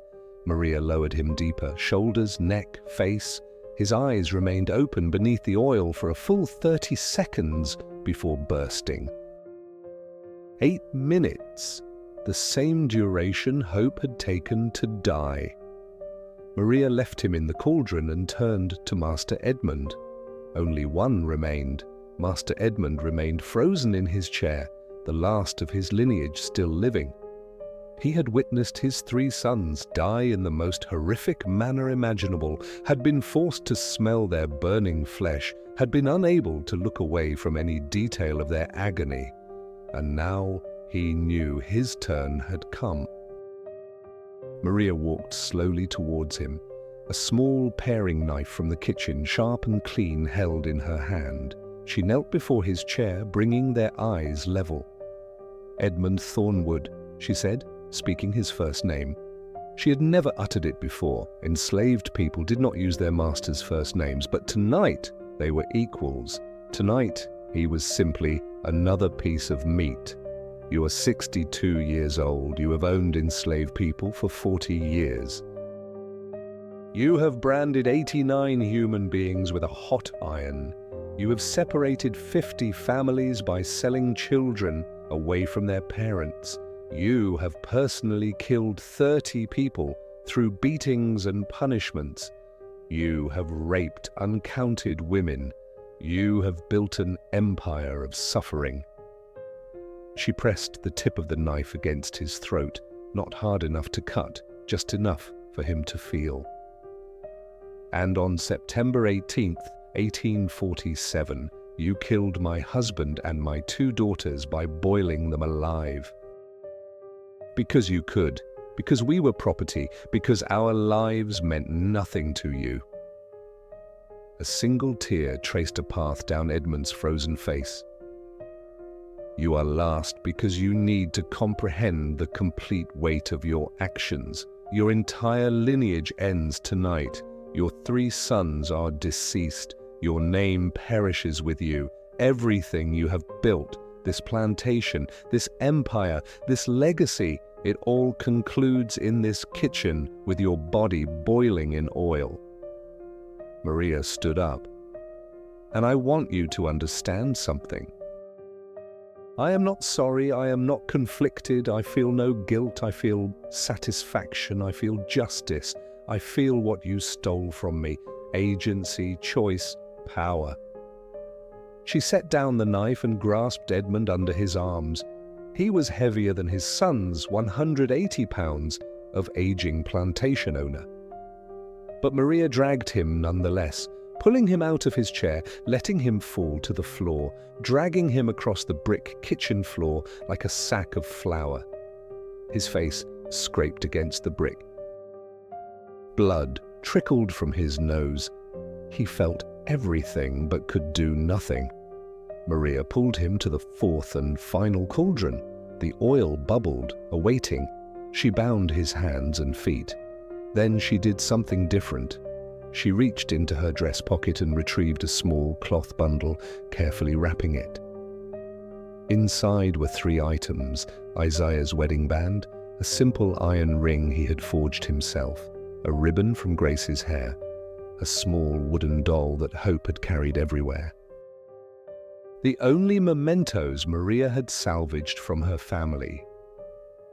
"They are watching," she informed Edmund. "Every spirit you have extinguished is observing, and they demand retribution."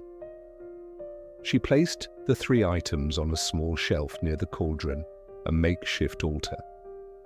Whispering a prayer in Yoruba, she asked the ancestors to bear witness to justice. Then she turned back to Edmund. "You took 8 minutes to kill my husband.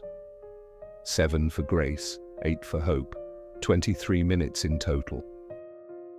You will take longer." She hoisted him using the pulley, positioning him over the bubbling oil. "Any final thoughts, Master Edmund?" She paused. "Oh, wait, you cannot speak, just as Isaiah could not speak after 4 minutes of boiling, just as my daughters could not scream for me to help them." She began lowering him, feet first. The moment Edmund's feet touched the oil, his entire body convulsed. Even through the paralysis, pure agony triggered reactions. His heart hammered. His blood pressure spiked. Vessels burst in his eyes, his face, his neck. Maria lowered him slowly, inch by inch, ankles cooking, skin sloughing off, bone visible through blackened calves, muscles separating from bone, fat bubbling through splits in the skin, knees cracking from thermal stress, cartilage melting. Edmund's silent screams were trapped behind frozen facial muscles, but his eyes communicated everything: terror, agony, regret, pleading. Maria felt nothing but cold satisfaction. Thighs boiling, the largest muscles cooking slowly, deliberately. She paused here, leaving him suspended with the oil up to his waist. She let him hang there for a full minute, enduring the extended torture. "My daughters hung like this," Maria stated, "dying together, clinging to each other, calling for me, and I could not help them. You made me watch them cook like meat." She lowered him further, genitals boiling away, intestines heating within his abdominal cavity, internal organs beginning to cook. The aroma was overwhelming now, 4 bodies cooking in 4 cauldrons, filling the kitchen with the scent of human barbecue. Abdomen, chest, shoulders. Edmund's chest heaved with rapid, shallow breaths. His heart was failing. Too much pain, too much trauma, too much shock. But the poison kept him conscious, kept him aware. Finally, Maria submerged his head beneath the surface. Oil bubbled violently around his face. His eyes remained open, boiling. His mouth opened in a silent scream, and oil rushed in, cooking his throat, his tongue, his lungs. Maria counted 1 minute, 2 minutes, 3 minutes. Edmund's body thrashed, a pure nervous system response, no longer conscious control. 4 minutes, 5 minutes. The thrashing slowed. 6 minutes, 7 minutes. Stillness, 8 minutes. Maria was certain he was dead, but she waited. 10 minutes, 11 minutes, 12 minutes. At 13 minutes, she released the pulley. Edmund's body sank fully into the oil. It was 11:58 p.m. Maria stood in the kitchen surrounded by 4 cauldrons, each containing a boiled corpse. 4 Thornwood men, dead, cooked, destroyed, precisely as they had destroyed her. The fires still burned beneath the cauldrons. The oil still bubbled. The smell was overwhelming. Burnt hair, cooked flesh, rendered fat. Maria should have felt something. Horror at her actions, guilt, remorse, fear of repercussions. She felt none of those things. She felt only completion, justice, balance. She walked to the small altar where she had placed Isaiah's ring, Grace's ribbon, Hope's doll. She knelt before it, hands pressed together, and spoke in Yoruba. "It is done. Your deaths are avenged, every one of them paid with the same agony they inflicted on you. Rest now, rest peacefully. Know that I loved you. Know that I fought for you. Know that their screams were for you." She remained kneeling for several minutes, head bowed, finally allowing herself to feel something other than rage, grief, deep, bottomless grief for what had been stolen from her. For 12 years of marriage ended in boiling oil for 2 daughters who would never grow up, for a life that could have been but was destroyed by evil men, she cried. For the first time since September 18th, Maria wept, not the broken, keening wail of that terrible day, but quiet tears of mourning and release. When she finished crying, she stood, wiped her face, and looked at the 4 cauldrons one last time. "Merry Christmas," she said to the corpses. Then she walked out of the kitchen into the cold Mississippi night. It was midnight precisely. Christmas Day, 1847. Maria walked past the main house, silent, everyone asleep, past the slave quarters, dark, except for a few scattered fires. She walked to the graveyard where her family was buried. There she lay down on the earth between the 3 graves, Isaiah on her left, Grace and Hope on her right. "I am so tired," she whispered. I am so tired of fighting, of surviving, of existing in this hell." She closed her eyes. For the first time in 3 months, she slept without nightmares. Christmas morning arrived with brilliant sunshine and unseasonably warm weather, 75 degrees by 9 a.m. Mistress Abigail Thornwood woke early, as she always did on Christmas. She dressed and descended the stairs, anticipating finding her husband and sons already awake, perhaps nursing the after-effects of their late night with bourbon. The downstairs area was deserted. "Edmund," she called out. No response. It was unusual. They were typically up by this time. She moved towards the kitchen structure, thinking they might have fallen asleep there. It had occurred before, years ago, after excessive drinking. She pushed the kitchen door open. The smell assailed her first, an overwhelming pungency of scorched meat mingled with something acrid and wrong. The kitchen retained warmth from fires that had long since extinguished. Abigail's eyes gradually adjusted to the dim illumination. 4 large pots, 4 bodies. She let out a scream, a sound that reverberated across the entire estate. A shriek of despair and sorrow that roused everyone within a quarter-mile radius. Within moments, people were rushing towards the scene. Overseers, household servants, field laborers all converged on the kitchen building. What they discovered defied comprehension. 4 grown men boiled to death in cooking oil. Their forms were horrific, with skin peeling away in places, exposing bone. Their faces were obliterated beyond recognition. The odor was intolerable. Several individuals immediately vomited. The overseers attempted to restore order. "Everyone back, return to your quarters. This is a crime scene." However, the enslaved people remained frozen, their gazes fixed. Some were aghast, others paralyzed by fear of reprisal, and a few, though they concealed it meticulously, felt a different emotion, satisfaction. The head overseer, a man named William Cooper, who had been spared only because he did not partake in the Christmas Eve festivities, assumed command. "Someone fetch the sheriff immediately and find Maria. Where is Maria?" The enslaved individuals exchanged glances. No one knew. Cooper seized a field hand named Samuel, distinct from the driver who had betrayed Isaiah. "You check her dwelling. Find her at once."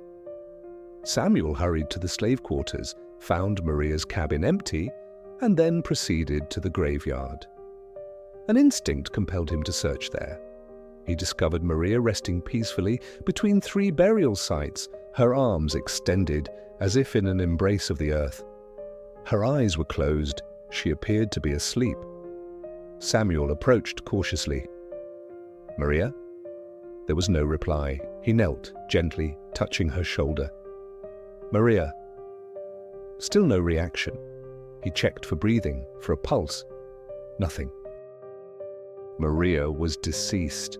Samuel raced back to report. "She's gone! Maria's dead in the graveyard!" Confusion erupted. "Dead? How? When?" Dr. Whitmore, the estate's physician, was summoned from his Christmas morning meal in town. He arrived an hour later and examined Maria's body where she lay. "No signs of injury," he stated. "No indications of trauma. It appears she simply ceased to live. Cardiac arrest, perhaps, or she ingested poison herself." "Search her cabin for any poisons," Cooper commanded. They discovered the concealed leather pouch beneath the floorboards. It still contained remnants of the Oleandanda digitalis hemlock concoction. "She poisoned them," Dr. Whitmore concluded, "then poisoned herself. Murder. Suicide." This, however, did not explain how one enslaved woman had managed to place 4 adult men into cauldrons of boiling oil. That would require significant strength, resources, and time, unless they were incapacitated beforehand. "Doctor." Whitmore examined the gingerbread still resting on the kitchen counter, noting the minuscule scratches on the corners of the pan. He grasped the sequence of events. She administered poison to them first, he articulated slowly, paralyzing them but keeping them conscious, then boiled them alive while they were unable to resist. A profound silence descended as the full gravity of what had transpired sank in. One enslaved woman had systematically annihilated 4 white men in the most ghastly manner conceivable, meticulously planned over months, flawlessly executed, and had subsequently passed away peacefully, her vengeance fulfilled. Sheriff Thomas Barrett arrived from Yazoo City at midday. He was a substantial man with a dense beard and steely grey eyes. He surveyed the scene of the crime with methodical precision. "This is the most appalling incident I've encountered in 30 years of law enforcement," he declared. "Yet it is also remarkable, the planning, the exactitude, the forethought." He turned to the assembled throng. Who was Maria? What became of her? The enslaved people remained mute, but the overseers recounted the tale of Isaiah's alleged pilfering, of the public execution in September, and of grace and hope being cast into the boiling oil. Sheriff Barrett listened, his countenance darkening. So Edmund Thornwood boiled this woman's husband and children alive before her eyes, then expected her to continue preparing his meals, and was surprised when she retaliated. "They were his property," Cooper protested. "He possessed every right to boil children alive." Barrett interrupted. "I do not concern myself with legal pronouncements. That is unadulterated wickedness." He gazed at the 4 cadavers, still submerged in the cauldrons. "Edmund Thornwood is responsible for this. He murdered that woman's family in the most execrable way imaginable. She merely reciprocated." "Then what transpires now?" Cooper inquired. "Nothing," Barrett replied. "She is deceased. The perpetrator is no longer among the living. There is no one to apprehend, no one to hang." The gathering dispersed. But the other enslaved individuals? Surely some aided her. Should they be subjected to interrogation, made examples of? Barrett shook his head. "If you begin whipping people for this, you'll face a full-scale rebellion. Every enslaved person on this plantation witnessed what occurred in September. They saw children murdered, and now they have seen those murderers receive their just deserts." He lowered his voice. "Leave it be. Bury all 5 bodies. Inform everyone it was a tragic accident, and pray this does not incite others." But it was too late for such hopes. News of the Thornwood massacre disseminated across the Mississippi Delta with astonishing speed. Within a week, every plantation in Yazoo County was aware of the incident. Within a month, it had reached New Orleans, Memphis, Charleston, and Richmond. Within 3 months, the entire South was murmuring about the cook of Christmas. Variations emerged, some accurate, others embellished, but the core narrative persisted. An enslaved woman had murdered her master and his 3 sons on Christmas Eve in retribution for her slain family, employing the very same method they had used on her loved ones. The story instilled terror in slaveholders throughout the South as an occurrence at Thornwood, one of Mississippi's most secure and meticulously managed plantations, could transpire anywhere, affecting anyone. Plantation owners began implementing precautionary measures. They ceased observing holidays in their kitchens. They started having enslaved people taste food before consumption. Bedroom doors were fitted with locks. They slept with loaded firearms nearby. Some even exhibited slightly improved treatment towards their enslaved laborers, motivated by apprehension rather than ethical considerations. Insurance companies commenced levying higher premiums for plantation owners. The assessment of risk had shifted. Enslaved individuals were no longer perceived as inert possessions but as potential adversaries.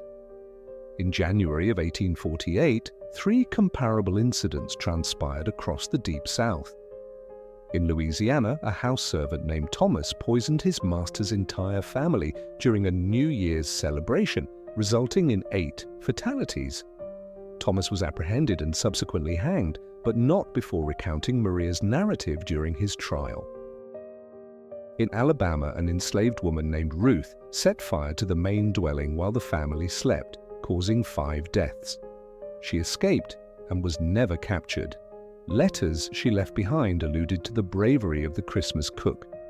In Georgia, a blacksmith named Jacob bludgeoned 2 overseers with a hammer in what appeared to be an act of spontaneous fury.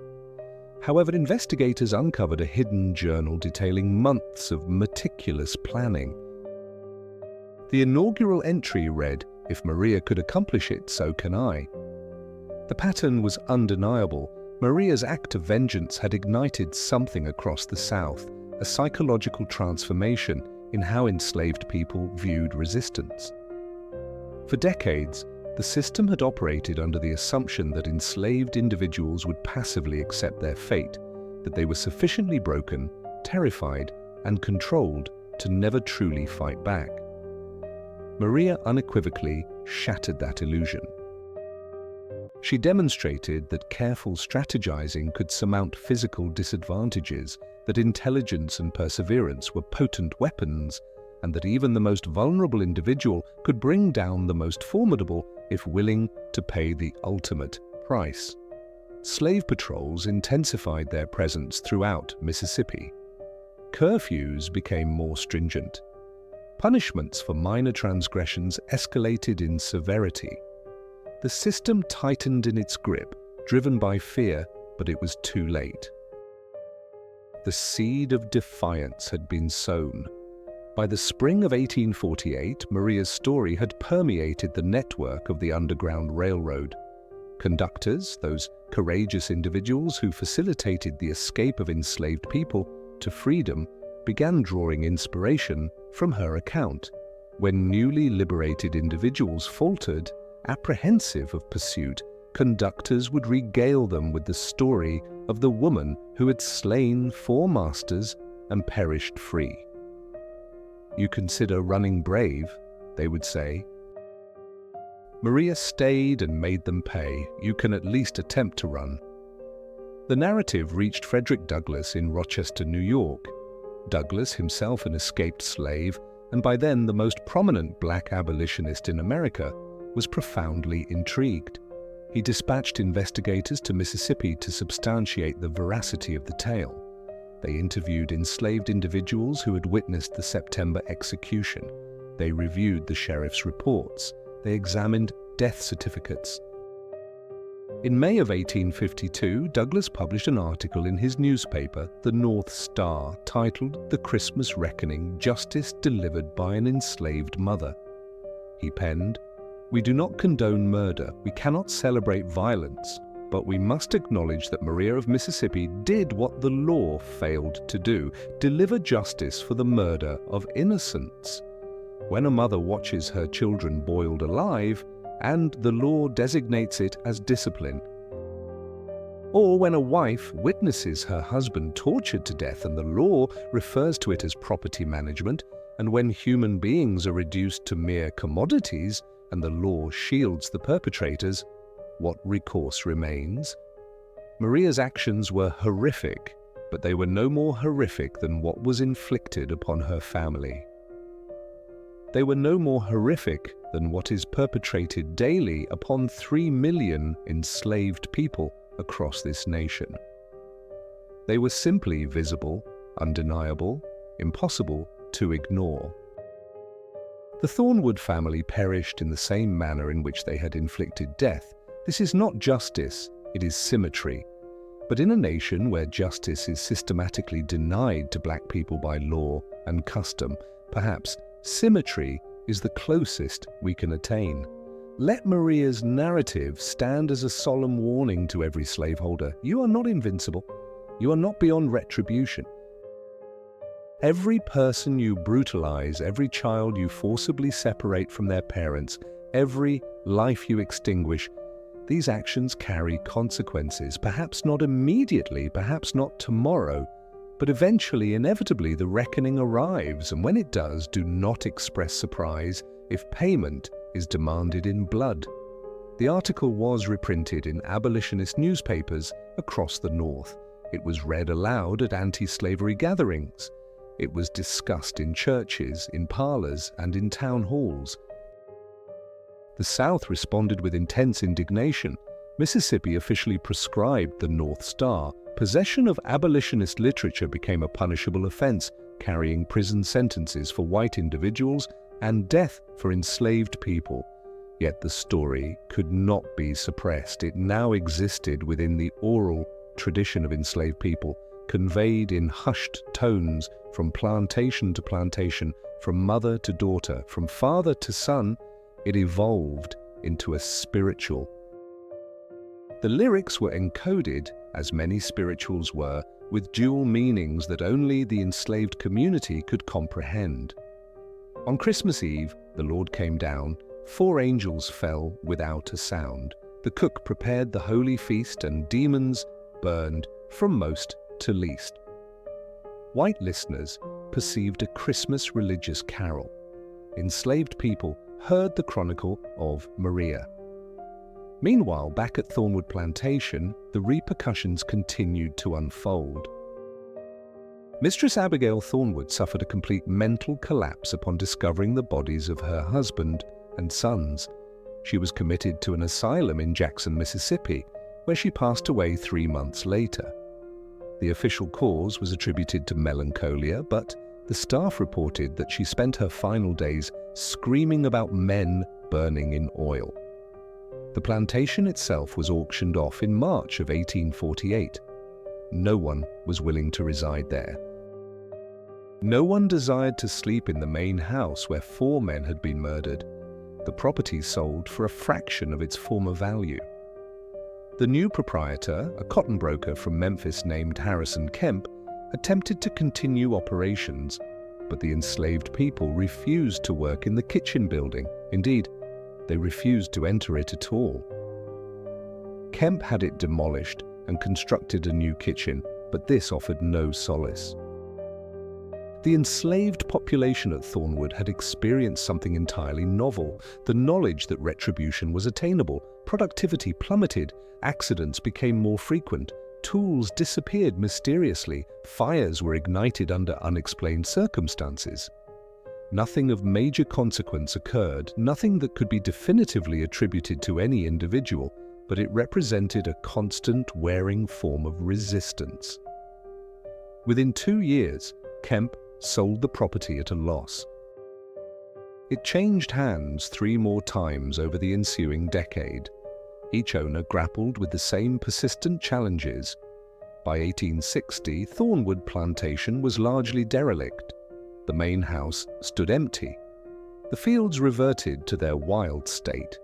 The slave quarters remained silent.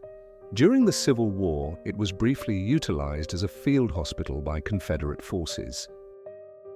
Soldiers reported peculiar occurrences, sounds of screaming emanating from the vicinity of the demolished kitchen, the smell of burning flesh when no fires were present, and shadowy figures of children playing in the graveyard. After the war, freed individuals in Yazoo County avoided the property. They claimed it was haunted, cursed, that the spirits of those who perished there, both the murdered family and their tormentors, could not find peace. The land was eventually divided and sold for agricultural purposes in the 1880s. Today, the precise location of Thornwood Plantation is a matter of conjecture. The foundations of the main house were ploughed under decades ago.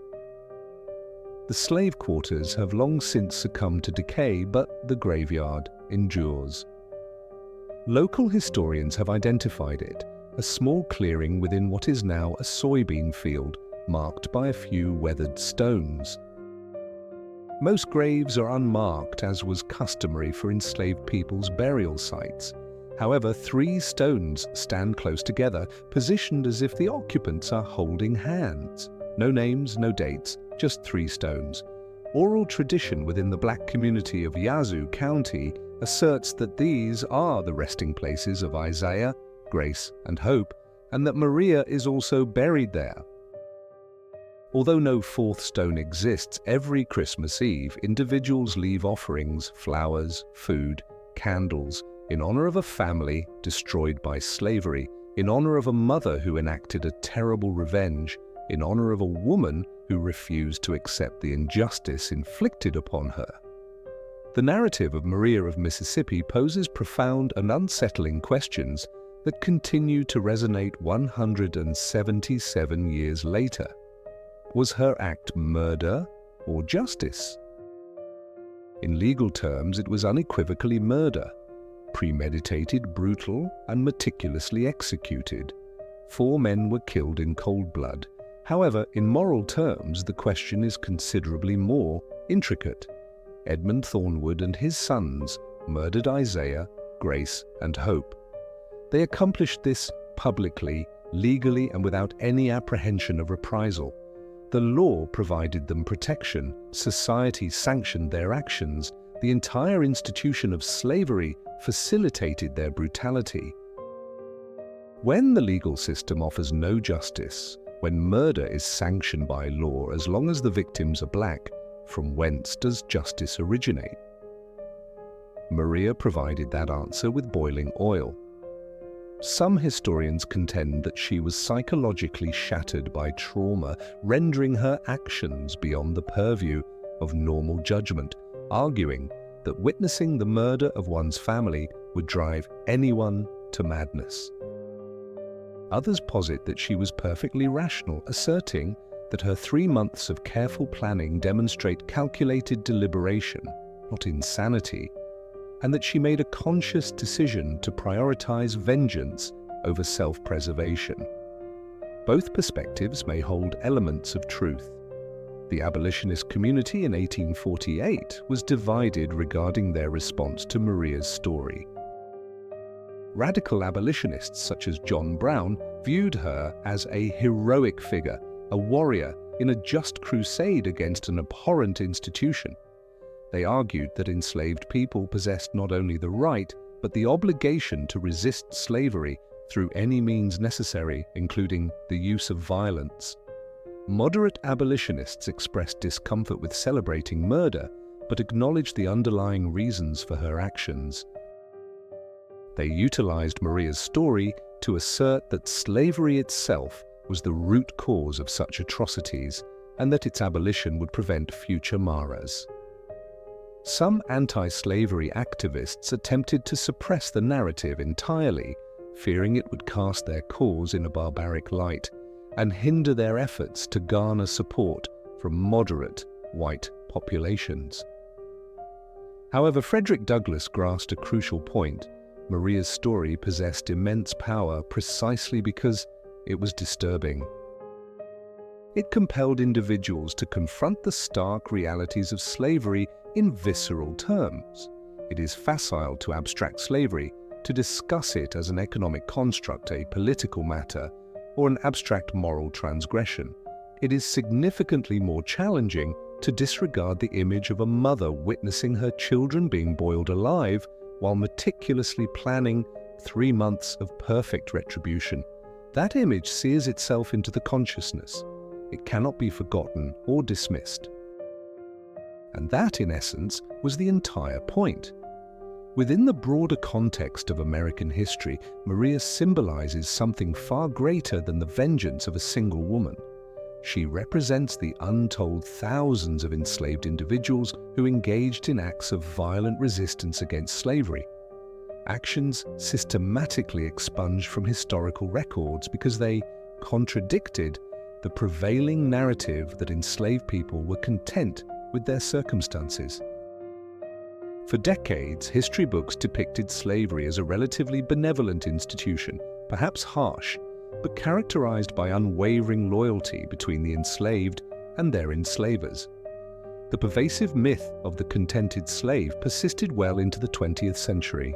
Narratives such as Maria's irrevocably dismantle that myth. They definitively prove that enslaved people were not merely passive victims. They were human beings who fought back when pushed beyond the limits of endurance, who employed every available instrument, including violence, to resist their oppression. The historical record contains glimpses of hundreds of comparable incidents. In 1831, Nat Turner orchestrated a slave rebellion in Virginia that resulted in the deaths of approximately 60 white individuals over a 2-day period. Turner's actions were partly fueled by religious visions, but also by witnessing the brutal punishments meted out to enslaved people. In 1841, Madison Washington led a rebellion aboard the slave ship Creole, resulting in the killing of one enslaver and the seizure of control of the vessel. The ship subsequently sailed to the Bahamas, where all the enslaved individuals aboard gained their freedom. In 1856, Margaret Garner tragically killed her own daughter, rather than allow her to be returned to slavery. Her harrowing story served as the inspiration for Toni Morrison's acclaimed novel, Beloved.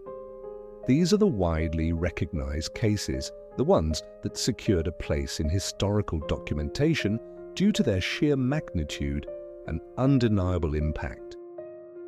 However, for every Nat Turner, there were numerous unknown enslaved individuals who poisoned a master, set fire to a barn, or caused a fatal accident. For every Margaret Garner, there were hundreds of mothers who resisted in less overt, yet equally significant ways. Teaching their children to read in defiance of illegal statutes, preserving African traditions despite immense pressure to conform, or simply maintaining their dignity through survival. And for every Maria of Mississippi, there were thousands of enslaved people who harbored dreams of vengeance but lacked the opportunity or the courage to act upon them. Maria's exceptionalism lies not in her unique desire for retribution, but in her successful execution of it. What became of the enslaved individuals of Thornwood Plantation following Maria's demise? Historical records are regrettably incomplete, yet fragments of information persist. Approximately 200 enslaved individuals resided at Thornwood in 1847.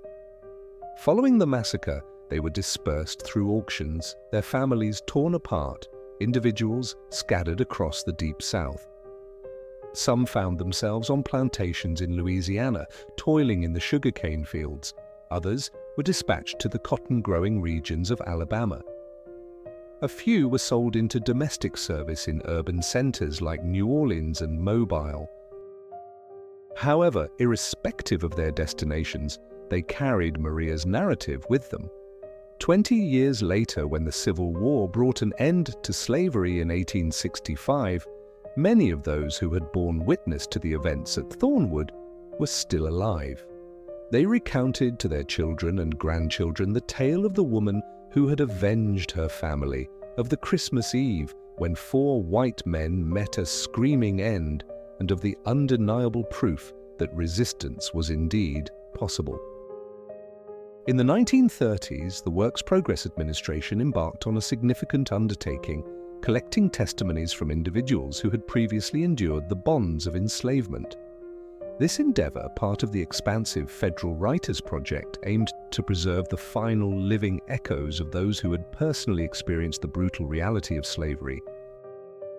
Among these invaluable accounts, one interview from 1936, conducted in Jackson, Mississippi, holds a particularly striking detail. The individual speaking, Sarah Johnson, a woman of 94 years, had been held in bondage on a plantation adjacent to Thornwood. When questioned about seasonal festivities, specifically Christmas traditions, she fell silent for a considerable duration. Her subsequent words revealed a deep-seated fear. She recalled that Christmas Eve held little significance on their estate, as her enslaver harbored a profound apprehension stemming from an incident at Thornwood. Sarah, then a mere child of approximately 7 years, remembered the hushed, widespread conversations detailing a cook's act of retribution, wherein she purportedly dispatched her master and his offspring using the very implements of their kitchen. Her mother had interpreted this as divine retribution, while her master branded it as an act of profound wickedness. Yet Sarah observed a subtle shift in her master's demeanor following this event.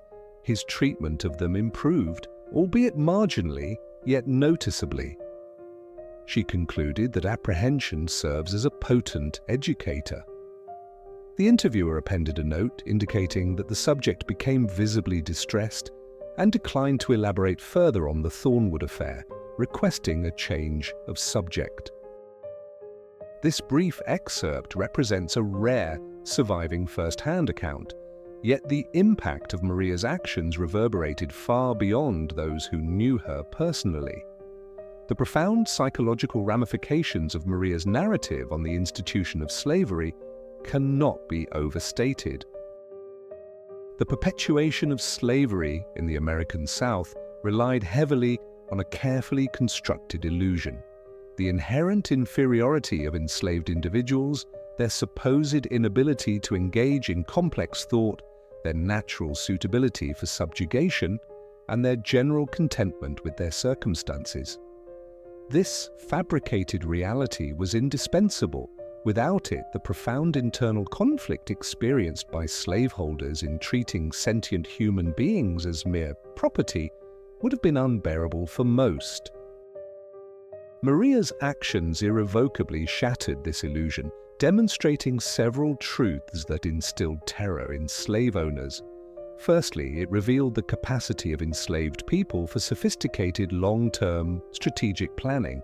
Maria's meticulously planned revenge, spanning 3 months, involved precise calculation of dosages, testing of poisons, careful observation of routines, and the establishment of alibis. This was not the product of an inferior intellect, but rather evidence of strategic brilliance. Secondly, it exposed the fallacy that outward displays of subservience signified genuine compliance. For 12 years, Maria had been the model enslaved person, obedient, skilled, and trusted, with access to every part of the household. Throughout this period, she retained her full humanity, her capacity for independent thought, and her acute awareness of the profound injustice she faced, patiently awaiting the opportune moment. Thirdly, it underscored that no degree of power could guarantee invulnerability. Edmund Thornwood stood as one of Mississippi's most affluent individuals, boasting 3 robust sons, armed overseers, control over 200 enslaved individuals, and the full backing of the legal and social structures of his time. Yet, he met a horrific end, expiring in agonizing screams as his flesh dissolved from his bones. The chilling realization that such a fate could befall even Edmund Thornwood sent seismic waves through the slaveholding populace. Mistresses of plantations began to refuse food prepared by enslaved cooks unless it was first tasted by another. Masters took to securing their bedchambers at night. Certain families relocated to urban centers, entrusting plantation management to overseers from afar. A pervasive paranoia took root, and paranoia is a corrosive agent of power. A system sustained by fear can only endure if those wielding authority feel secure. The erosion of that security inevitably destabilizes the entire structure. Maria's act of vengeance, a single woman's terrifyingly violent response, represented a significant fracture in the bedrock of American slavery. While insufficient to dismantle it entirely, it was potent enough to weaken its foundations, revealing that the edifice was far less robust than it appeared. 13 years after Maria's demise, the Civil War would erupt, leading to the collapse of the institution of slavery and the liberation of 4 million enslaved individuals. Maria's actions were not the sole catalyst for this seismic shift, but they undeniably contributed to an evolving atmosphere, a growing sentiment among enslaved people that resistance was feasible, that white supremacy was not an immutable force, and that dignity could be actively reclaimed. She was one of countless individuals who resisted, but her resistance, documented with such horrific clarity, became impossible to dismiss, diminish, or forget. The inherent moral ambiguity of Maria's story has positioned it as a subject of considerable debate among scholars and educators. Some contend that celebrating or even neutrally discussing her actions risks glorifying murder and could potentially incite violence. Conversely, others argue that abstaining from such discussions perpetuates a sanitized portrayal of slavery, one commonly found in textbooks, which obscures the agency and acts of resistance undertaken by enslaved people. This ongoing dialogue reflects a broader challenge in the teaching of American history. How can we confront the brutal realities of slavery with honesty, without either trivializing its impact or sensationalizing its horrors? Maria's narrative encapsulates violence met with violence, a response of terror to terror. There is no simple moral conclusion, no straightforward lesson to be drawn.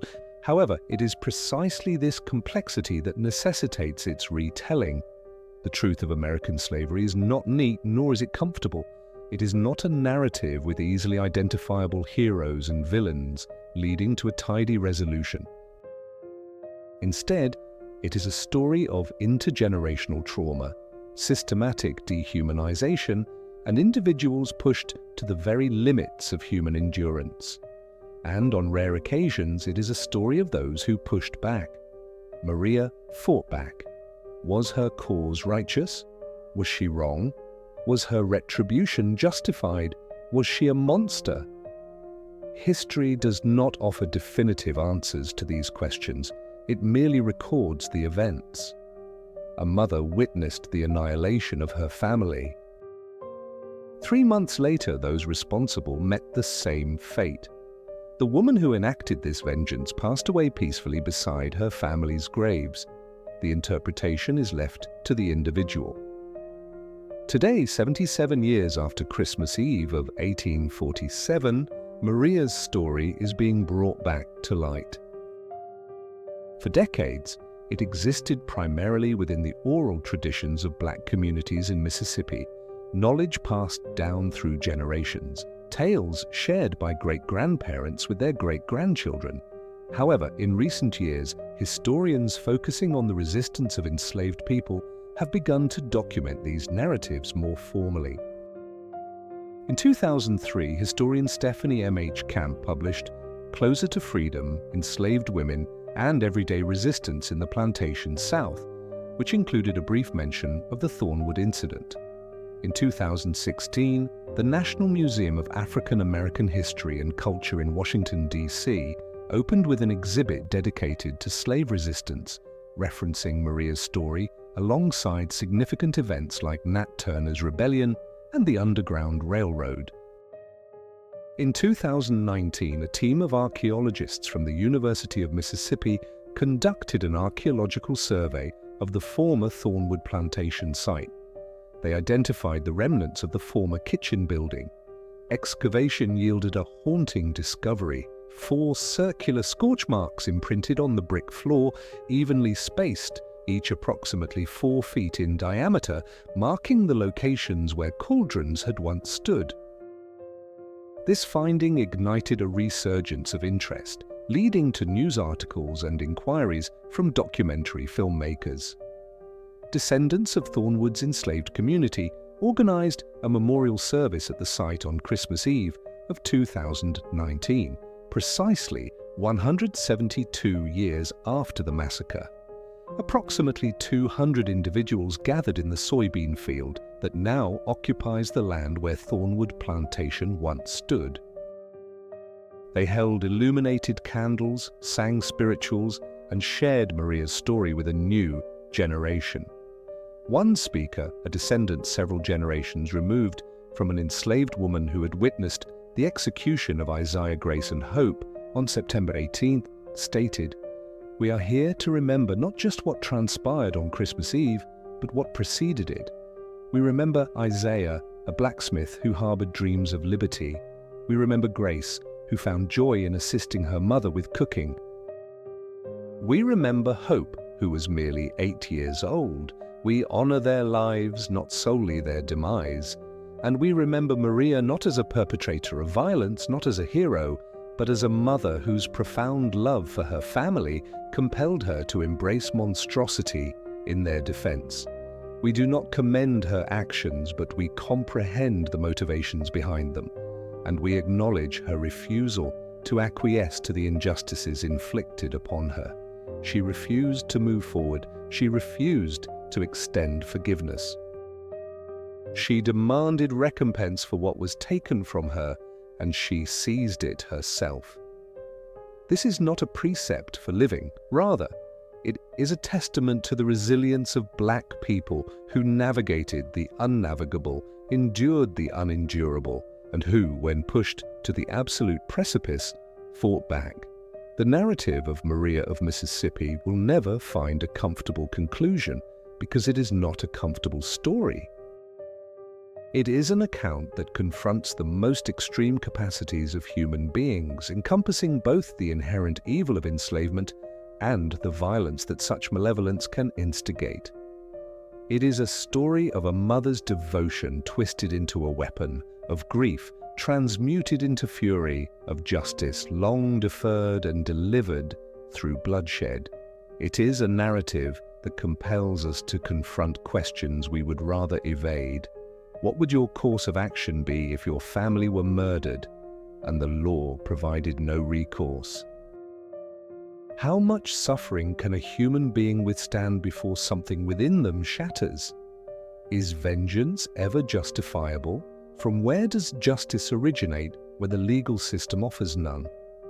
These inquiries lack facile solutions. Maria did not seek easy answers. She found her husband and daughters entombed in 3 graves and determined that their deaths necessitated retribution. And on Christmas Eve of 1847, she collected that debt in full.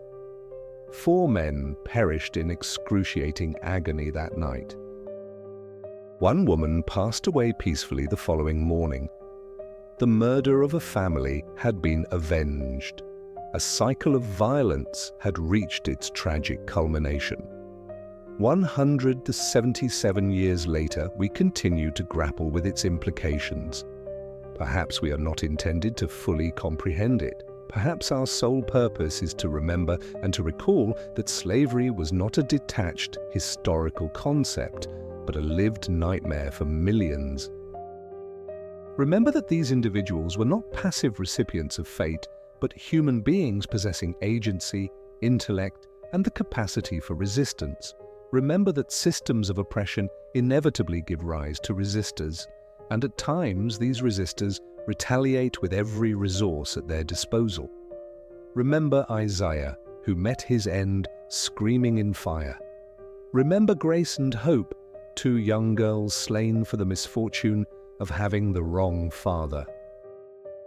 Remember Edmund, Nathaniel, Jeremiah, and Caleb Thornwood, who constructed an empire of suffering and perished by the very instruments of that empire. And remember Maria Cook, mother, widow, killer, who refused to allow her family's deaths to go unaddressed, who dedicated 3 months to orchestrating a flawless retribution, who gazed into the eyes of her family's murderers as they died in the same manner they had inflicted death, who calmly proceeded to her family's graves and lay down between them, finally at peace. Who became a legend, whispered in slave quarters throughout the South, who demonstrated that even the most powerless individual within the most oppressive system could devise a means to exact payment from the powerful. Her story is not one of joy. It is not inspiring in any conventional sense, but it is truthful. And truth, regardless of its somber nature, must be preserved. For those who disregard history are destined to repeat its errors, and those who erase the narratives of the oppressed become complicit in their continued subjugation. Therefore, remember Maria of Mississippi. Remember the Christmas of 1847. Remember that freedom has perpetually been a prize fought for, never a gift bestowed.